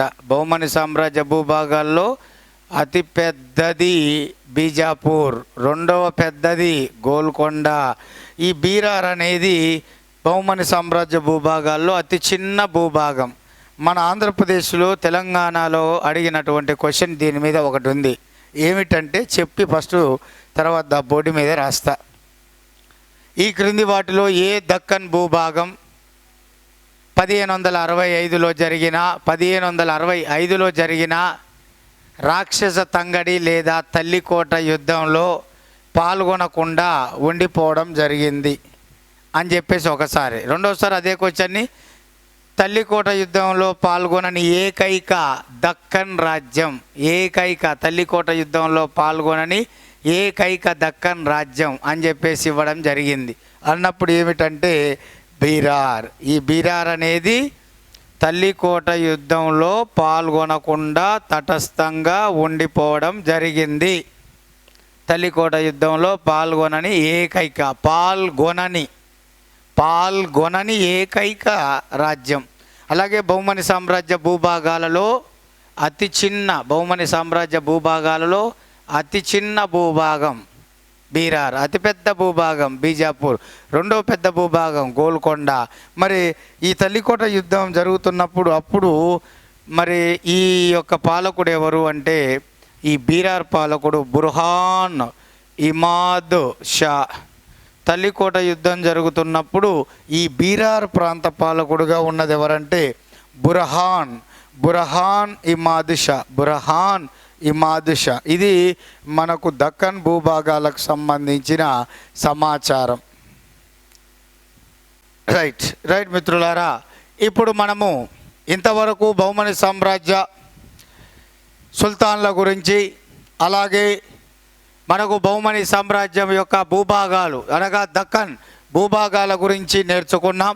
మరి ఇప్పుడు బహుమని సామ్రాజ్యం యొక్క పరిపాలనా విధానం, బహుమని సామ్రాజ్యం యొక్క పరిపాలనా విధానానికి సంబంధించిన సమాచారాన్ని మనం ఇప్పుడు చూద్దాం. మరి ఢిల్లీ సుల్తాన్ల వలె బహుమని సుల్తాన్ల కాలంలో కూడా రాజే సర్వాధికారిగా కొనసాగడం జరిగింది. బహుమని సుల్తాన్ల కాలంలో ఢిల్లీ సుల్తాన్ల వలె రాజే సర్వాధికారిగా కొనసాగడం జరిగింది. వీరు కూడా నిరంకుశ కేంద్రీకృత రాచరిక విధానాన్ని అనుసరించారు. నిరంకుశ కేంద్రీకృత రాచరిక విధానాన్ని వీళ్ళు కొనసాగించడం అనేది జరిగింది. ఎవరయ్యా అంటే ఈ యొక్క బహుమని సుల్తానులు. మరి బహుమని సుల్తానులు తమ యొక్క పరిపాలన సౌలభ్యంగా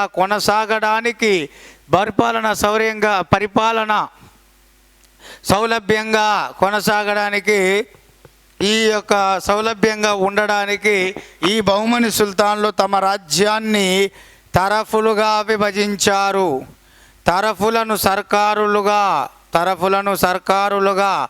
సర్కారులను పరగణాలుగా విభజించారు. పరగణాలను గ్రామాలుగా విభజించారు. మీరు ఇక్కడ ఒకసారి చూసుకున్నట్లయితే బహుమని సుల్తానుల కాలంలో ఒకసారి చూసుకున్నట్లయితే మిత్రులారా, పరిపాలన సౌలభ్యం కొరకు బహుమని సుల్తానులు తమ రాజ్యాన్ని తరఫులుగా విభజించారు. తరఫులను సర్కారులుగా విభజించారు.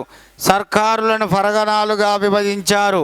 పరగణాలను గ్రామాలుగా విభజించారు. ఇక్కడ తరఫులంటే రాష్ట్రాలు.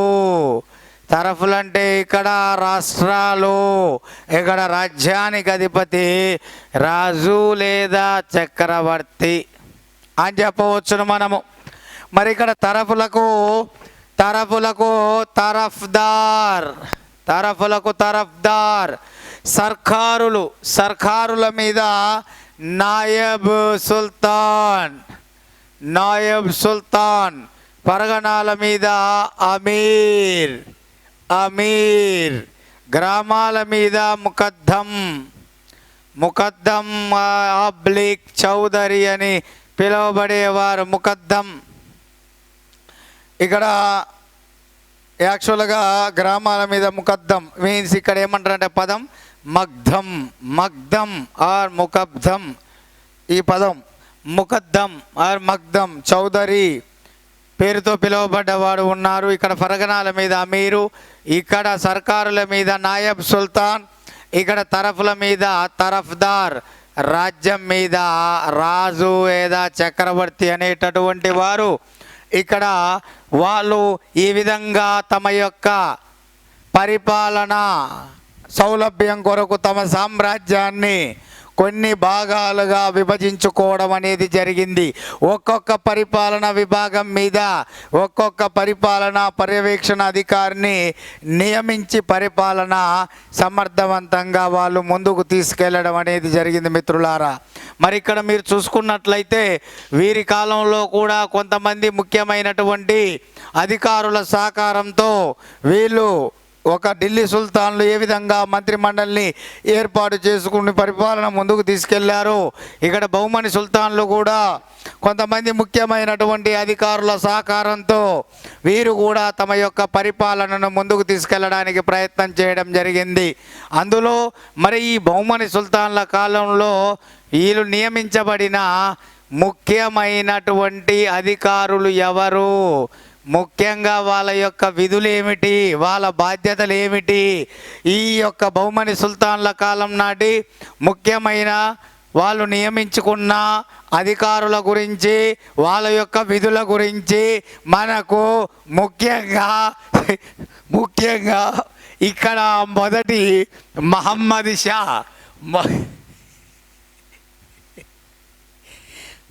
మొదటి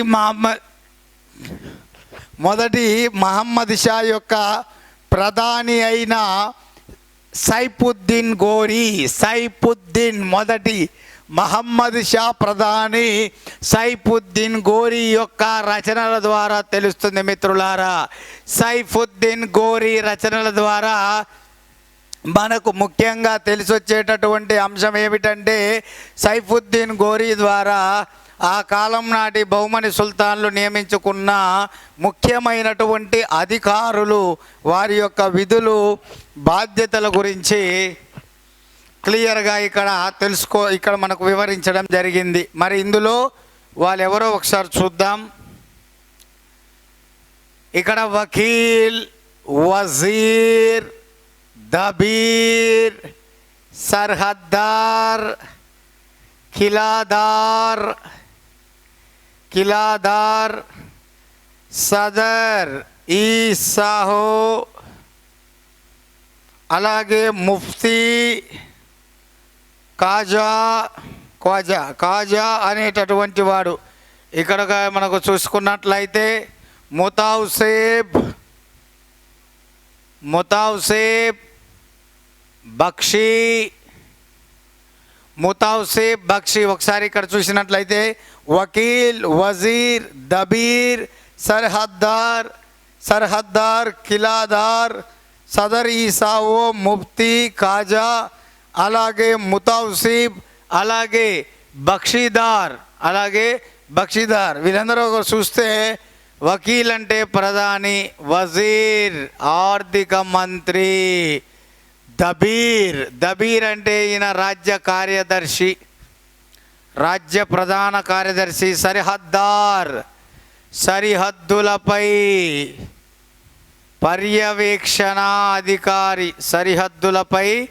పర్యవేక్షణాధికారి, కిలాదార్ ముఖ్యమైన కోటలపై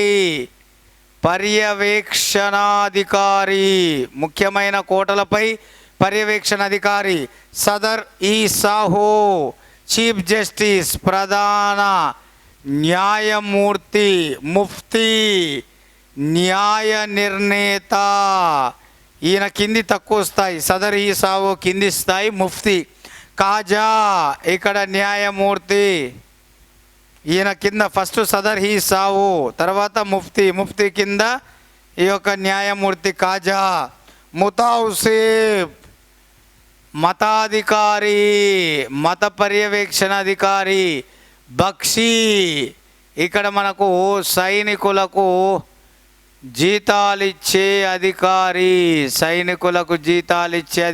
బక్షి సైనికులకు జీతాలిచ్చే అధికారి. ముతాసిబ్ మతాధికారి, వకీల్ ప్రధాని, వజీర్ ఆర్థిక మంత్రి, దబీర్ రాజ్య కార్యదర్శి, సర్హద్దార్ సరిహద్దులపై పర్యవేక్షణాధికారి, కిలాదార్ కోటలపై పర్యవేక్షణాధికారి, సదర్ హీ సాహో ప్రధాన న్యాయమూర్తి అంటే చీఫ్ జస్టిస్, ముఫ్తీ అంటే ఇక్కడ న్యాయ నిర్ణేత, అలాగే ముఫ్తీ కింద కాజా న్యాయమూర్తి అనేటటువంటి వారు ఉండేవారు. మరి ముతాసిబ్ అంటే మతాధికారి, అలాగే బక్షి అంటే సైనికులకు జీతాలను చెల్లించేటటువంటి అధికారిని మనము బక్షి అని చెప్పేసి అంటాం మిత్రులారా. మరి ఇక్కడ వీళ్ళ కాలంలో సైనిక వ్యవస్థ ఏ విధంగా ఉంది అంటే సైనిక వ్యవస్థ చాలా పటిష్టవంతంగా కొనసాగింది. వీళ్ళ యొక్క సైనిక వ్యవస్థలో అశ్వదళం, గజదళం, పదాతి దళం వీళ్ళ సైనిక వ్యవస్థ చాలా పటిష్టవంతమైనది. అయితే వీళ్ళ సైనిక వ్యవస్థలో చాలా దళాలు ఉండేవి. అందులో మన ముఖ్యమైన దళాలు అన్నప్పుడు అశ్వదళం, గజదళం, అలాగే పదాతి దళం అంటే సైనికులు ఉండడం జరిగింది. అంటే కాల్బలం అంటే సైనికులు, కాల్బలం అన్నా పదాతి దళం అన్నా సైనికులు.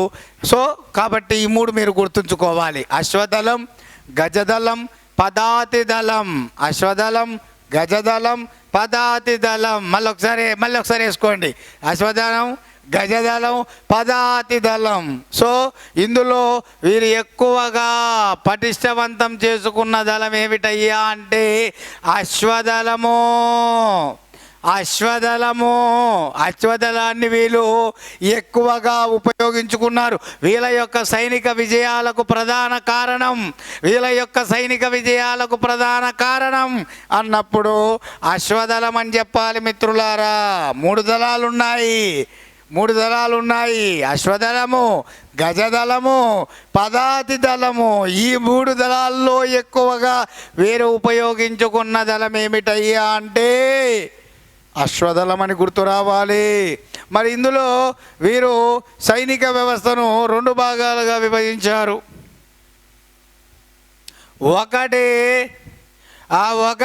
కేంద్ర స్థాయి,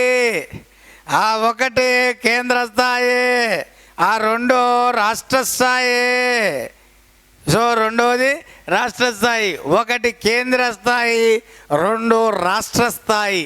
సో ఇక్కడ మీరు అబ్జర్వ్ చేసినట్లయితే కేంద్ర స్థాయి సైనిక వ్యవస్థ, రాష్ట్ర స్థాయి సైనిక వ్యవస్థ వేరువేరుగా విభజించి ఇక్కడ కేంద్ర స్థాయి మీద ఒక పర్యవేక్షణాధిపతిని, రాష్ట్ర స్థాయి సైనిక వ్యవస్థ మీద మరొక పర్యవేక్షణాధిపతిని నియమించడం అనేది జరిగింది.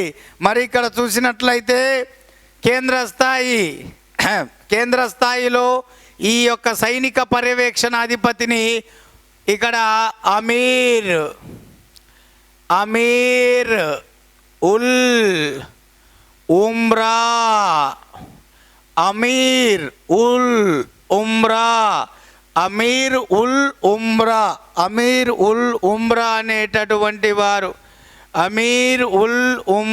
అనేటటువంటి వాడు ఈ యొక్క బహుమని సుల్తాన్ల కాలంలో కేంద్ర స్థాయి పర్యవేక్షణాధిపతి దేని మీద? సైనిక వ్యవస్థ మీద. మరి రాష్ట్ర స్థాయిలో సైనిక పర్యవేక్షణాధిపతి ఎవరయ్యా అంటే తరఫ్దార్. రాష్ట్ర స్థాయిలో ఈ సైనిక పర్యవేక్షణాధిపతి ఎవరయ్యా అంటే తరఫ్దార్. కేంద్ర స్థాయిలో ఎవరయ్యా అంటే అమీర్ ఉల్ ఉమ్రా. రాష్ట్ర స్థాయిలో ఎవరయ్యా అంటే ఈ యొక్క తరఫ్దార్. ఇక్కడ ఈ విషయాన్ని కూడా మీరు గుర్తుంచుకోవాలి. రాష్ట్ర స్థాయిలో ఎవరయ్యా అంటే ఇక్కడ తరఫ్దార్ అనేటటువంటిది గుర్తుంచుకోవాలి. ఓకేనా? మరి ఇందులో వీళ్ళకు కేంద్ర స్థాయిలో, రాష్ట్ర స్థాయిలో మనకు చరిత్రకారులు ఇచ్చిన ప్రకారం 50,000 అశ్వదళం ఉంటే 25,000 పదాతి దళం ఉన్నదట. కేంద్ర రాష్ట్ర స్థాయిలో 50,000 అశ్వదళము, 25,000 పదాతి దళం ఉందంట. 25,000 మంది సైనికులు, 50,000 గుర్రాలు ఉన్నాయట. మరి ఇందులో 500 యొక్క సైన్యాన్ని పోషించే సైన్యాధిపతికి 1,00,000 రూపాయలు, 1000 మంది సైన్యాన్ని పోషించే సైన్యాధిపతికి 2,00,000 రూపాయలు ఇవ్వడం జరిగిందట. సో ఒకసారి ఇక్కడ చూడండి, 500 సైన్యాన్ని, ప్రతి 500 సైన్యాన్ని పోషించే సైన్యానికి 1,00,000, ప్రతి 1000 మంది సైన్యాన్ని పోషించేటటువంటి సైన్యాధిపతులకి 2,00,000 రూపాయలను కేటాయించేవారట ఆనాటి బహుమని సుల్తానులు. అంతేకాదు ప్రతి పదాతి దళం కలిగిన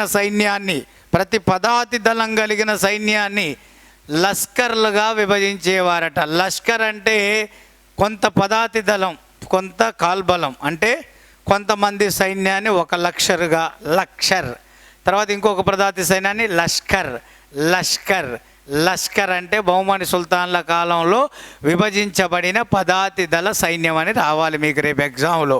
సో బహుమని సుల్తాన్లు ఏం చేశారు? పదాతి దళ సైన్యాన్ని కొన్ని లష్కర్గా ఉపయోగించి, కొన్ని సమూహాలుగా, లష్కర్ అంటే కొన్ని సైనిక సమూహాలుగా విభజించి వారి ఆధీనంలో ఇక్కడ తుఫాకులు, ఏనుగులను ఉంచడం జరిగిందట. వారి ఆధీనంలో తుఫాకులు, ఏనుగులను ఉంచడం జరిగిందట ఈ లష్కర్లుగా చెప్పబడినటువంటి వీళ్ళ కాలంలో. మరి అత్యంత కీలకమైనటువంటి సైనిక వ్యవస్థ ఇంత పటిష్టవంతంగా ఉందంటే మరి న్యాయ వ్యవస్థ ఏ రేంజ్లో ఉందో మనం ఒకసారి చూడవచ్చును. న్యాయ వ్యవస్థ ఇక్కడ చూస్తే ఒక్కసారి అత్యంత కీలకంగా ఇక్కడ ఈ న్యాయ వ్యవస్థలో ఫస్ట్ ప్రధాన న్యాయాధికారి బహుమని సుల్తాన్ల కాలంలో ఎవరంటే రాజు.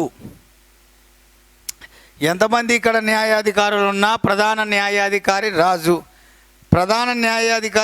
తర్వాత రెండో స్థానం ఎవరిదంటే సదర్ ఈ సాహు. ఈయన తర్వాత స్థానాలు ముఫ్తీ, అలాగే కాజా. ముఫ్తీ అంటే న్యాయ నిర్ణేత, కాజా అంటే న్యాయమూర్తి, సదర్ ఈ సాహు అంటే చీఫ్ జస్టిస్, ప్రధాన న్యాయమూర్తి అని చెప్పేసి అర్థం. సో ఎంతమంది అధికారులున్నా బహుమని సుల్తాన్ల కాలంలో రాజే సర్వాధికారి, రాజే సర్వ న్యాయాధికారి.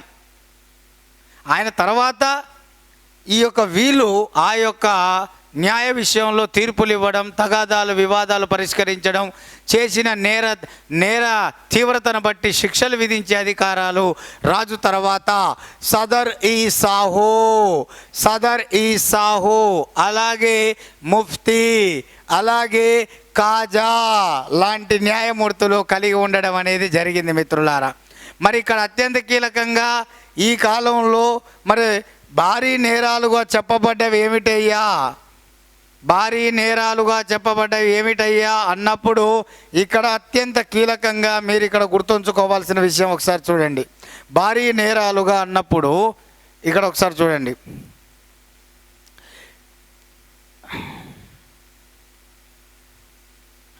మత్తు పానీయాలను సేవించడం,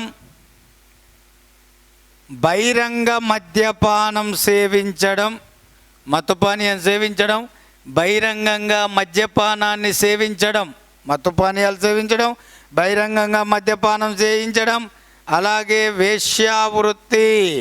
వేశ్యావృత్తి, అలాగే దొంగతనం చేయడం.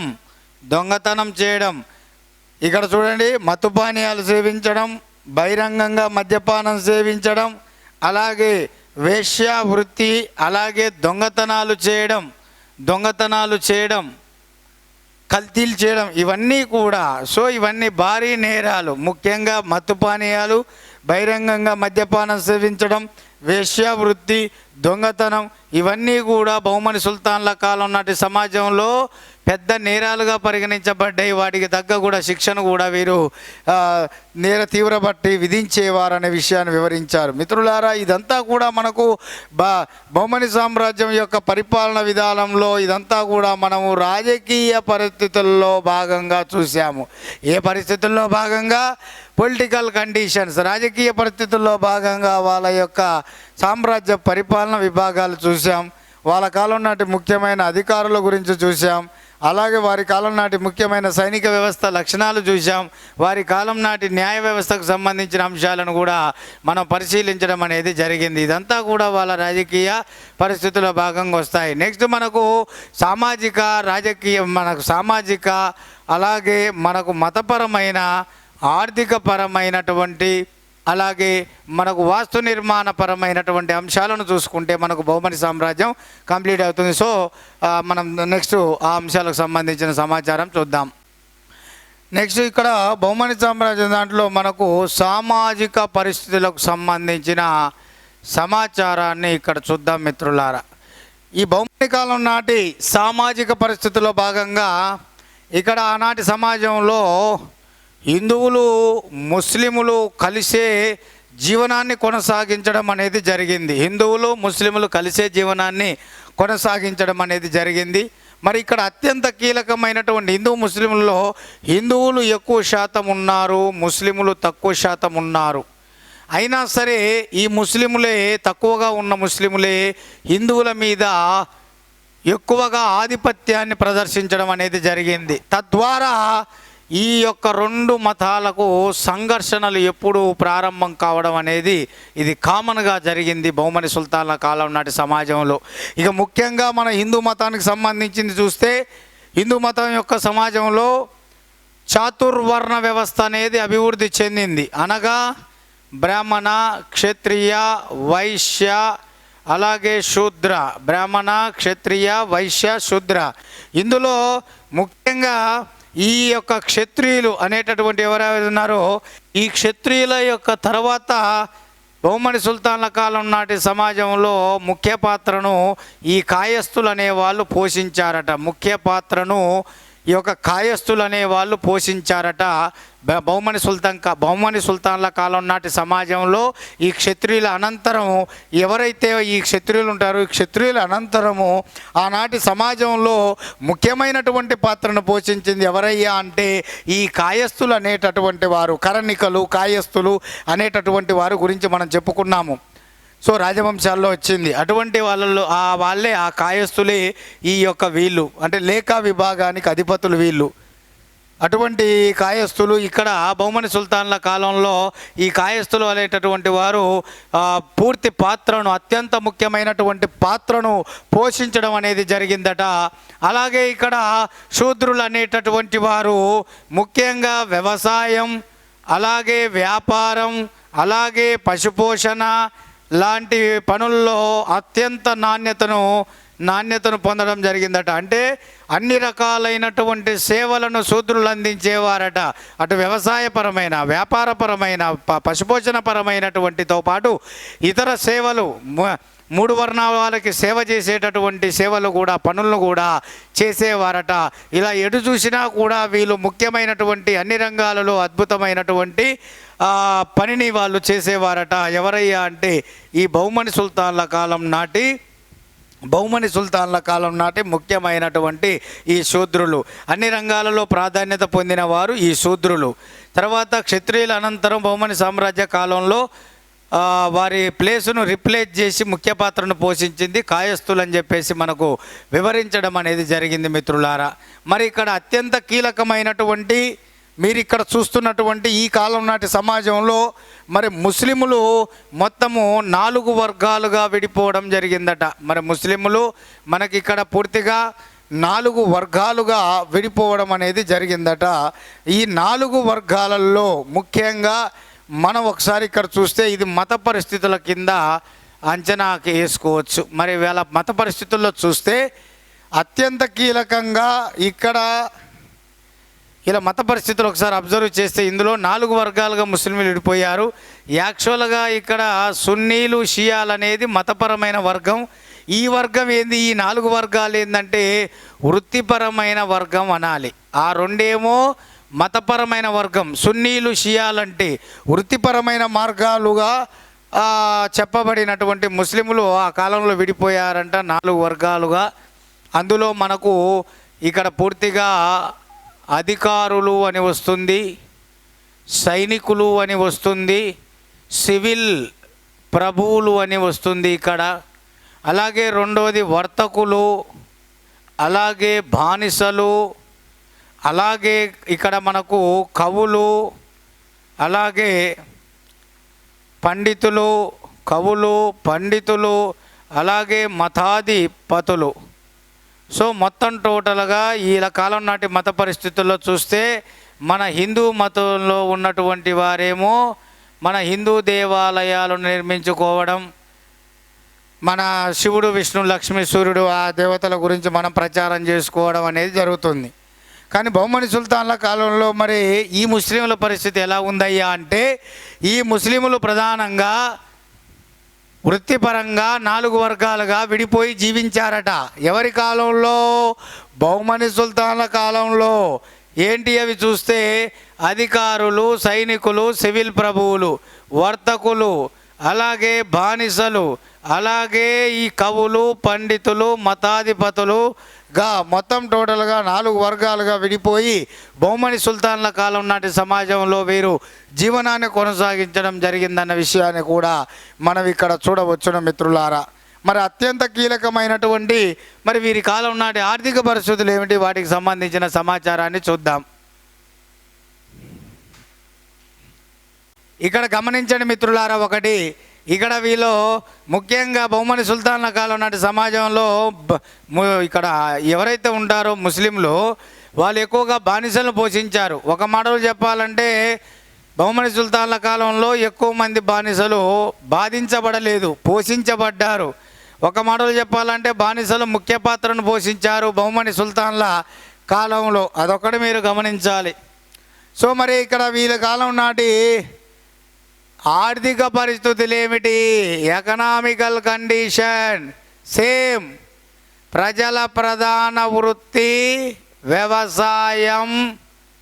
సో ఇక్కడ రాజ్యానికి ప్రధాన ఆదాయం భూమి శిస్తు. మరి వసూలు చేయబడిన భూమి శిస్తు ఎంత అయ్యా అంటే 1/6. బహుమని సుల్తాన్ల కాలంలో ముఖ్యంగా రాజ్యానికి ప్రధాన ఆదాయం భూమి శిస్తు. అంటే ఆటోమేటిక్గా ప్రజల యొక్క ప్రధాన వృత్తి ఏమిటి? అది భూమి శిస్తు. ప్రజల యొక్క ప్రధాన వృత్తి భూమి శిస్తు. ప్రధాన ఆదాయం అంటే ఇక్కడ ఏమొచ్చేసింది మనకు? భూమి శిస్తు. ప్రజల ప్రధాన వృత్తి అంటే వ్యవసాయం. ఇక్కడ వసూలు చేయబడినటువంటి భూమి శిస్తు ఎంత అంటే 1/6. వసూలు చేయబడినటువంటి భూమి శిస్తు ఎంత అంటే 1/6 అనేది ఇక్కడ మీరు గుర్తుంచుకోవాలి. వసూలు చేయబడిన భూమి శిస్తు ఎన్నో వంతయ్యా అన్నప్పుడు 1/6 వంతు. 1/6 వంతు అనేది ఇక్కడ మీరు గుర్తుంచుకోవాలి. మరి ఇక్కడ బహుమని సుల్తాన్ల కాలంలో ఆర్థిక వ్యవస్థ పరంగా సమాజంలో 3 వర్గాలుగా ప్రజలు ఉన్నారు. ఎగువ వర్గాలు, మధ్య తరగతి, దిగువ వర్గాలని ఉన్నారు. దిగువ వర్గాలు మొత్తం వాళ్ళ ఆర్థిక స్తోమతను బట్టి బహుమని సుల్తాన్ల కాలంలో ప్రజలు అనేటటువంటి వారు ఆర్థిక పరంగా 3 వర్గాలుగా 3 తరగతుల వారీగా విభజించబడ్డారు. ఎవరు అంటే ఎగువ తరగతి వర్గం, అలాగే మధ్య తరగతి వర్గం, అలాగే దిగువ తరగతి వర్గం. ఎగువ తరగతి వర్గం, మధ్య తరగతి వర్గం, దిగువ తరగతి వర్గం. ఈ యొక్క 3 వర్గాలుగా ఇక్కడ వీరు విభజించబడడం అనేది జరిగింది. అవునా? మరి ఇందులో ఎగువ వర్గాల్లో మనకు ఇక్కడ చూసినట్లయితే అధికారులు వస్తారు, వర్తకులు వస్తారు, ఇక్తాదారులు వస్తారు. అధికారులు, వర్తకులు, ఇక్తాదారులు వీళ్ళంతా కూడా ఎగువ వర్గంలో ఉంటారు. అధికారులు, వర్తకులు, ఇక్తాదారులు, ఇక్కడ సైనికులు. మరి దిగువ వర్గాల్లో చేతి వృత్తివారు, రోజువారీ కూలీవారు, చేతి వృత్తివారు, రోజువారీ కూలీవారు ఈ దిగువ వర్గం కిందికి వస్తారు. వీరందరూ కూడా దిగువ వర్గం కిందికి, వీళ్ళంతా కూడా ఎగువ వర్గంలో ఉండేవారు అని మోర్లాండ్ అనే చరిత్రకారుడు తెలిపాడు. మోర్లాండ్ అనే చరిత్రకారుడు ఏం చెప్పాడు? బహుమని సుల్తాన్ల కాలంలో వాళ్ళ యొక్క ఆర్థిక స్తోమత బట్టి వాళ్ళను 3 తరగతులుగా విభజించవచ్చును అన్నాడు. ఎగువ వర్గం, మధ్య తరగతి, దిగువ వర్గం. ఎగువ తరగతిలో అధికారులు, వర్తకులు, ఇక్తాదారులు, సైనికులు ఉన్నారు.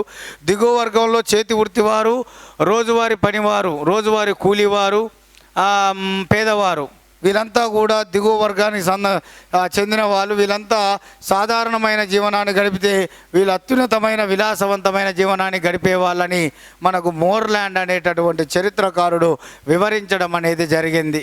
మరి వాళ్ళ కాలంలో వ్యవసాయం అనేది అభివృద్ధి చెందడంతో భూమి శిస్తు రాజ్యానికి ప్రధాన ఆదాయంగా చెల్లించబడింది 1/6 వంతుగా. మరి ఇక్కడ అత్యంత కీలకంగా వ్యవసాయంతో పాటు వ్యాపారం కూడా వీరి కాలంలో అభివృద్ధి చెందడం అనేది జరిగింది. ఎవరి కాలంలో? బహుమని సుల్తాన్ల కాలంలో. ముఖ్యంగా వీరు కుటీర పరిశ్రమలను చిన్న కుటీర పరిశ్రమలు స్థాపించి అనేక వస్తువులను ఉత్పత్తి చేసి విదేశాలకు ఎగుమతి చేయడం అనేది జరిగింది. చిన్న కుటీర పరిశ్రమలు స్థాపించి అనేక వస్తువులను తయారు చేసి తయారైనటువంటి వస్తువులను ఎగుమతి చేయడం జరిగింది. మరి ఆనాడు బహుమని సామ్రాజ్య భూభాగాలలో కుటీర పరిశ్రమలకు పేరుగాంచిన ప్రాంతాలు ఏమైనా ఉన్నాయా అంటే ఇక్కడ మనకు గుల్బర్గా, బీదర్, అలాగే గుల్బర్గా, అలాగే నాందేడ్,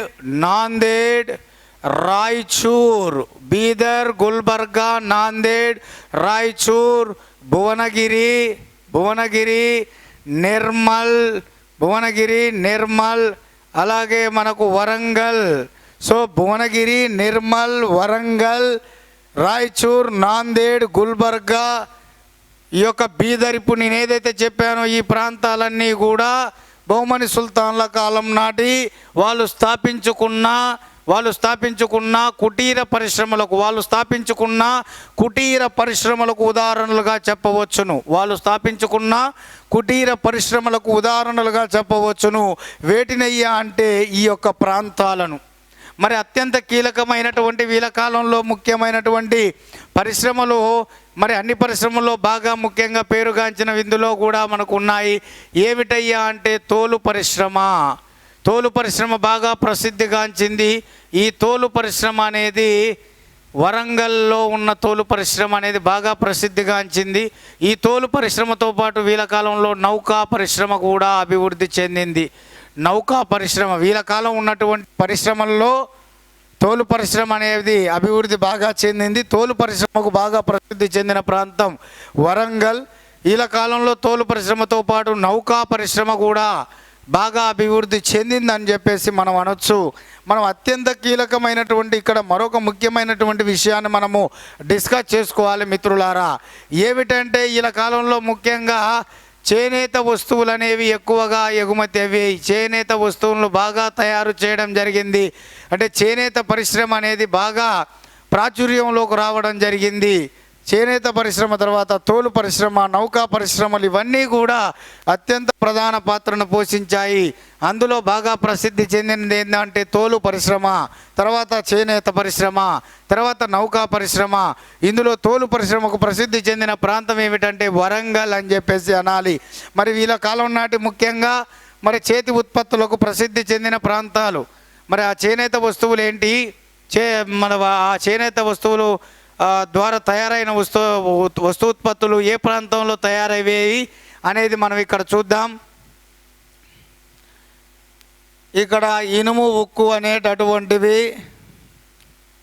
ఇక్కడ కుండలు అనేటటువంటివి, కార్పెట్లు అనేటటువంటివి,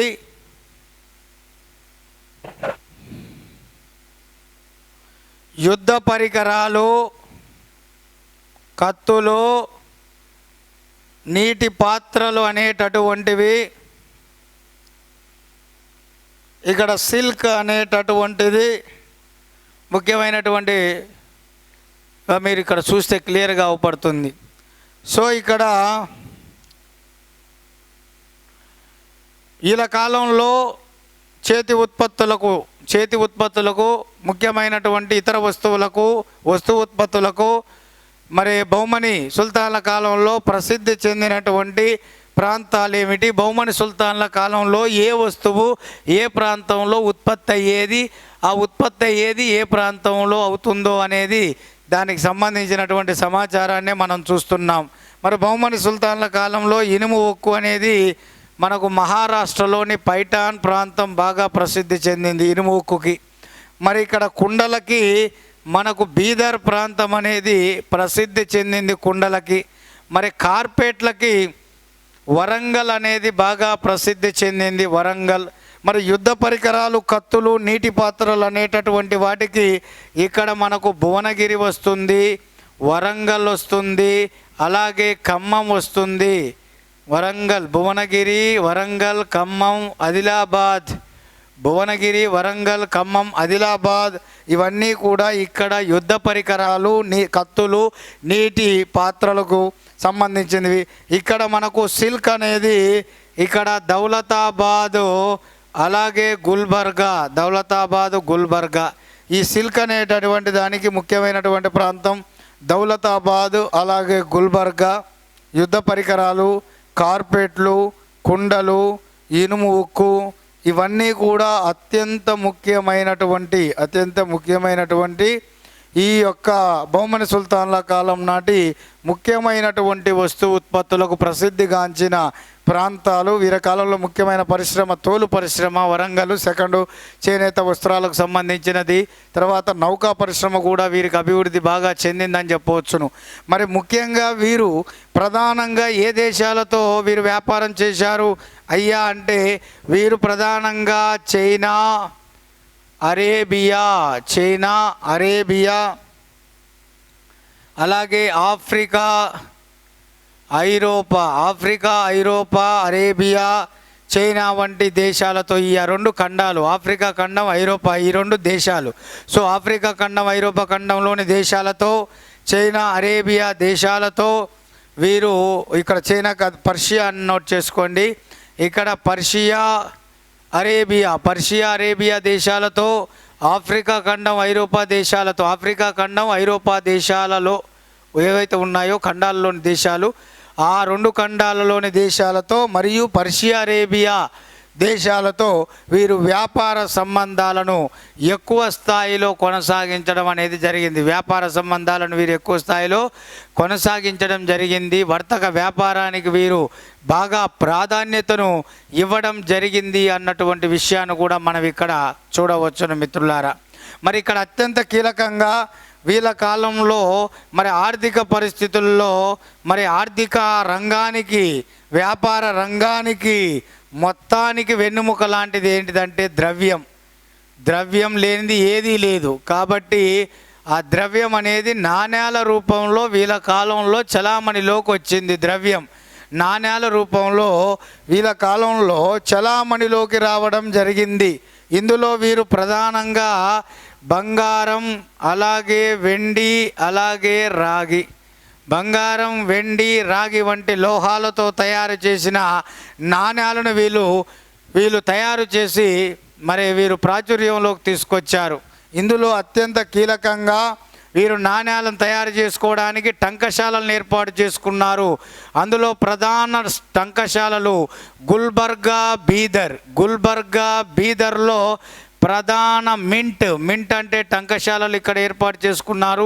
ప్రధాన మింట్, నాణెములను ముద్రించే టంకశాలలు బహుమని సుల్తాన్లు గుల్బర్గా, బీదర్లో ఏర్పాటు చేసుకున్నారు. దీని తర్వాత సెకండ్ ప్రిఫరెన్స్, ఇది ఫస్ట్, రెండవ ప్రాధాన్యత వీళ్ళు ఫతేబాద్లో ఏర్పాటు చేసుకున్నారు. అంటే బహుమని సుల్తాన్ల కాలంలో నాణ్యాలను ముద్రించేటటువంటి అక్కడ సంస్థలు, నాణ్యాలను ముద్రించే టంకశాలలు ప్రధానంగా 3 ప్రాంతాల్లో ఏర్పాటు చేయబడ్డాయి.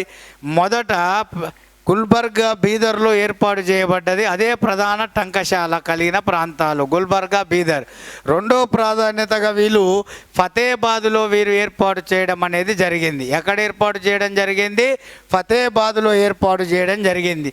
మరి ఇటువంటి నాణ్యాలను బహుమని సుల్తానులు పూర్తిగా చలామణిలోకి తీసుకొచ్చారు. అయితే ఇందులో ఒక్కొక్క బహుమని సుల్తాను ఒక్కొక్క రకమైన కొలతలు కలిగిన నాణ్యాలను ముద్రించి చలామణిలోకి తీసుకొచ్చారు. అది కూడా మిమ్మల్ని ఎగ్జామ్లో అడుగుతాడు. అందులో మనకు ఇక్కడ అల్లావుద్దీన్ హసన్ బహుమని, మొదటి మహమ్మద్ షా, రెండవ మహమ్మద్ షా. సో ఈ ముగ్గురు బహుమని సుల్తాన్లకు సంబంధించిన సమాచారం ఒకసారి చూస్తే, అల్లావుద్దీన్ హసన్ బహుమని అనేవాడు 3 కొలతలు కలిగిన నాణ్యాలను ముద్రించి చలామణిలోకి తెచ్చాడు. తన పీరియడ్లో 3 కొలతలు కలిగిన నాణ్యములను ముద్రించి చలామణిలోకి తీసుకొచ్చాడు అల్లావుద్దీన్ హసన్. మొదటి మహమ్మద్ షా ఒకే కొలత కలిగిన నాణెములను ముద్రించి చలామణిలోకి తీసుకొచ్చిన వాడు మొదటి మహమ్మద్ షా. ఒకే కొలత కలిగిన నాణెములను ముద్రించి చలామణిలోకి తీసుకొచ్చిన వాడు మొదటి మహమ్మద్ షా. ఇక్కడ రెండో మహమ్మద్ షా అనేవాడు చూస్తే ఇక్కడ పెద్ద పెద్ద కొలతలు కలిగిన నాణెములను ముద్రించి చలామణిలోకి తీసుకొచ్చిన వాడు. పెద్ద కొలతలు కలిగిన నాణెములను ముద్రించి చలామణిలోకి తీసుకొచ్చినటువంటి వాడు ఎవరంటే రెండవ మహమ్మద్ షా. 3 కొలతలు కలిగిన నాణెములు అల్లావుద్దీన్ హసన్ బహుమని, ఒకే కొలత కలిగిన నాణెములు మొదటి మహమ్మద్ షా, పెద్ద కొలతలు కలిగిన నాణెములు రెండవ మహమ్మద్ షా. ఇవి కూడా మనకు క్లియర్గా ఇవి గుర్తుంచుకుంటే సరిపోతుంది. సో నెక్స్ట్ వాస్తు నిర్మాణ శిల్ప సంపదకు సంబంధించిన సమాచారం చూద్దాం.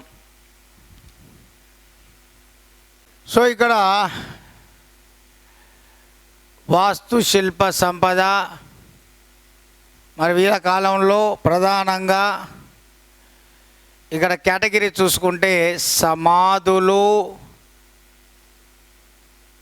మసీదులు,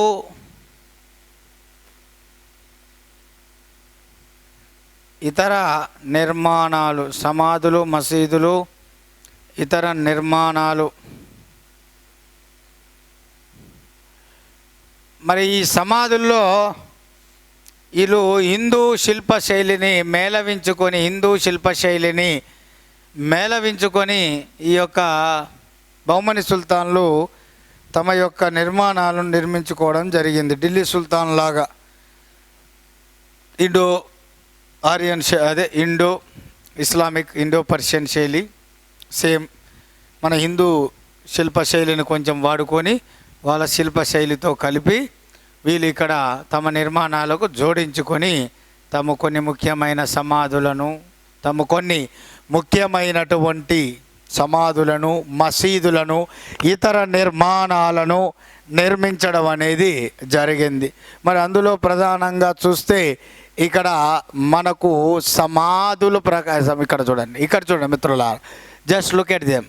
ఇక్కడ సమాధులు అనేటటువంటిది ఒకసారి మీరు ఇక్కడ చూసుకున్నట్లయితే గుల్బర్గాలో మొదటి అహమ్మద్ షా సమాధి, గుల్బర్గాలో మొదటి అహమ్మద్ షా సమాధి, బీదర్లో 12 మంది సుల్తానుల సమాధులు, 12 మంది సుల్తానుల సమాధులు, ఇవి రెండు చెప్పవచ్చును. సమాధుల్లో గుల్బర్గాలో మొదటి అహమ్మద్ షా సమాధి చాలా ప్రఖ్యాతిగాంచిన సమాధి. అలాగే రెండవది బీదర్లో 12 మంది సుల్తానుల సమాధులు, 12 మంది సుల్తానుల సమాధులు అనేవి ఇక్కడ చూడవచ్చు మనం.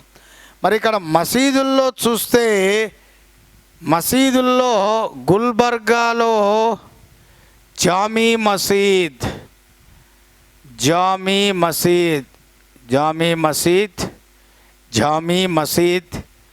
అలాగే మనకు బీదర్లో 60 గదుల మసీద్, అలాగే ఇదే బీదర్లో గవాన్ నిర్మించిన మదర్సా, గవాన్ను బీదర్లో నిర్మించిన మదర్సా, అలాగే బీదర్లో నిర్మించిన పెద్ద కోట, ఇది కూడా చాలా విశాలమైనది. బీదర్ కోట కూడా చాలా విశాలమైనది. సో గుల్బర్గాలో జామీ మసీద్, బీదర్లో 60 గదుల మసీద్, అలాగే బీదర్లో గవాన్ నిర్మించిన మదరాసా అనేది, అలాగే ఇదే బీదర్లో నిర్మించబడిన బీదర్ కోట అనేది చాలా విశాలమైనటువంటిదిగా చెప్పవచ్చును మనకి ఇందులో. మరి ఇతర నిర్మాణాలలో ముఖ్యమైనటువంటిది గోల్ గుంబజ్ అనే నిర్మాణం. దీని ప్రాధాన్యత ఏమిటి అంటే, ఇది తెలిసే ముందు ఫస్ట్ దీన్ని ఎవరు నిర్మించారు అన్నప్పుడు, దీనిని బీజాపూర్లో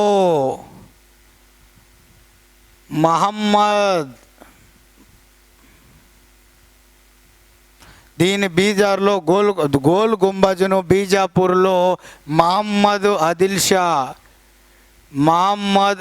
షా, దీని బీజాపూర్లో సుల్తాన్ అయిన మహమ్మద్ ఆదిల్ షా బీజాపూర్లో గోల్ గుంబజం అనే అతిపెద్ద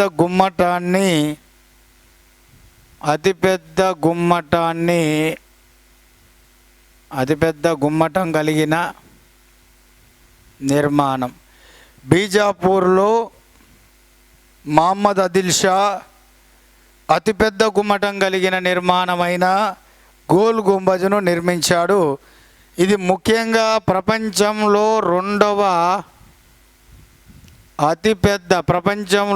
రెండవ అతిపెద్ద గుమ్మటం కలిగిన నిర్మాణంగా ప్రసిద్ధిగాంచింది. ప్రపంచంలోనే రెండవ అతిపెద్ద గుమ్మటం కలిగిన నిర్మాణంగా ప్రసిద్ధిగాంచింది ఏమిటంటే మహమ్మద్ ఆదిల్ షా బీజాపూర్లో నిర్మించిన గోల్ గుంబజ్ అనే నిర్మాణం. మరి మొదటిది ఏమిటంటే, మనకు ప్రపంచంలో వాటికన్ సిటీలో నిర్మించిన saint saint pope cathedral, saint pope cathedral church గుమ్మటం. ప్రపంచంలో పెద్దది వాటికన్ సిటీలో ఉన్న saint pope cathedral, saint pope cathedral church గుమ్మటం. రెండవది బీజాపూర్లో మహమ్మద్ ఆదిల్ షా నిర్మించిన గోల్ గుంబజం గుమ్మటం. సో ఫస్ట్ అది వాటికన్ సిటీలో ఉన్న ఆ నిర్మాణ గుమ్మటం first saint pope cathedral church గుమ్మటం. సెకండ్ది బీజాపూర్లో ఉన్నటువంటి గుమ్మటం. ఇవి రెండు. సో అత్యంత కీలకమైనటువంటి ఇందులో మనకు సమాధులు, మసీదులు, నిర్మాణాలకు సంబంధించినవి కూడా మీరు దీన్ని స్క్రీన్ షాట్ తీసుకొని రాసుకుంటే బాగుంటుంది ఇందులో. సో ఇది మనకు బహుమని సుల్తాన్లకు సంబంధించిన సమాచారము. ఇందులో నేను ఆల్రెడీ ఒక పాయింట్ చెప్పాను. బహుమని సుల్తాన్ల కాలంలో గులాం ఆలీ అనేవాడు, నిన్న క్లాసులో చూడండి. బహుమని మన గులాం ఆలీ అనేవాడు మాలిక్ మహమ్మద్ జైసీ హిందీలో రాసిన పద్మావతి గ్రంథాన్ని ఉర్దూలోకి అనువదిస్తాడు. ఉర్దూలోకి అనువదించింది ఎవరంటే గులాం ఆలీ. ఈయన కాలానికి చెందినటువంటి వాడే. సో ఇది మనకు బహుమని సామ్రాజ్యానికి సంబంధించిన సమాచారం.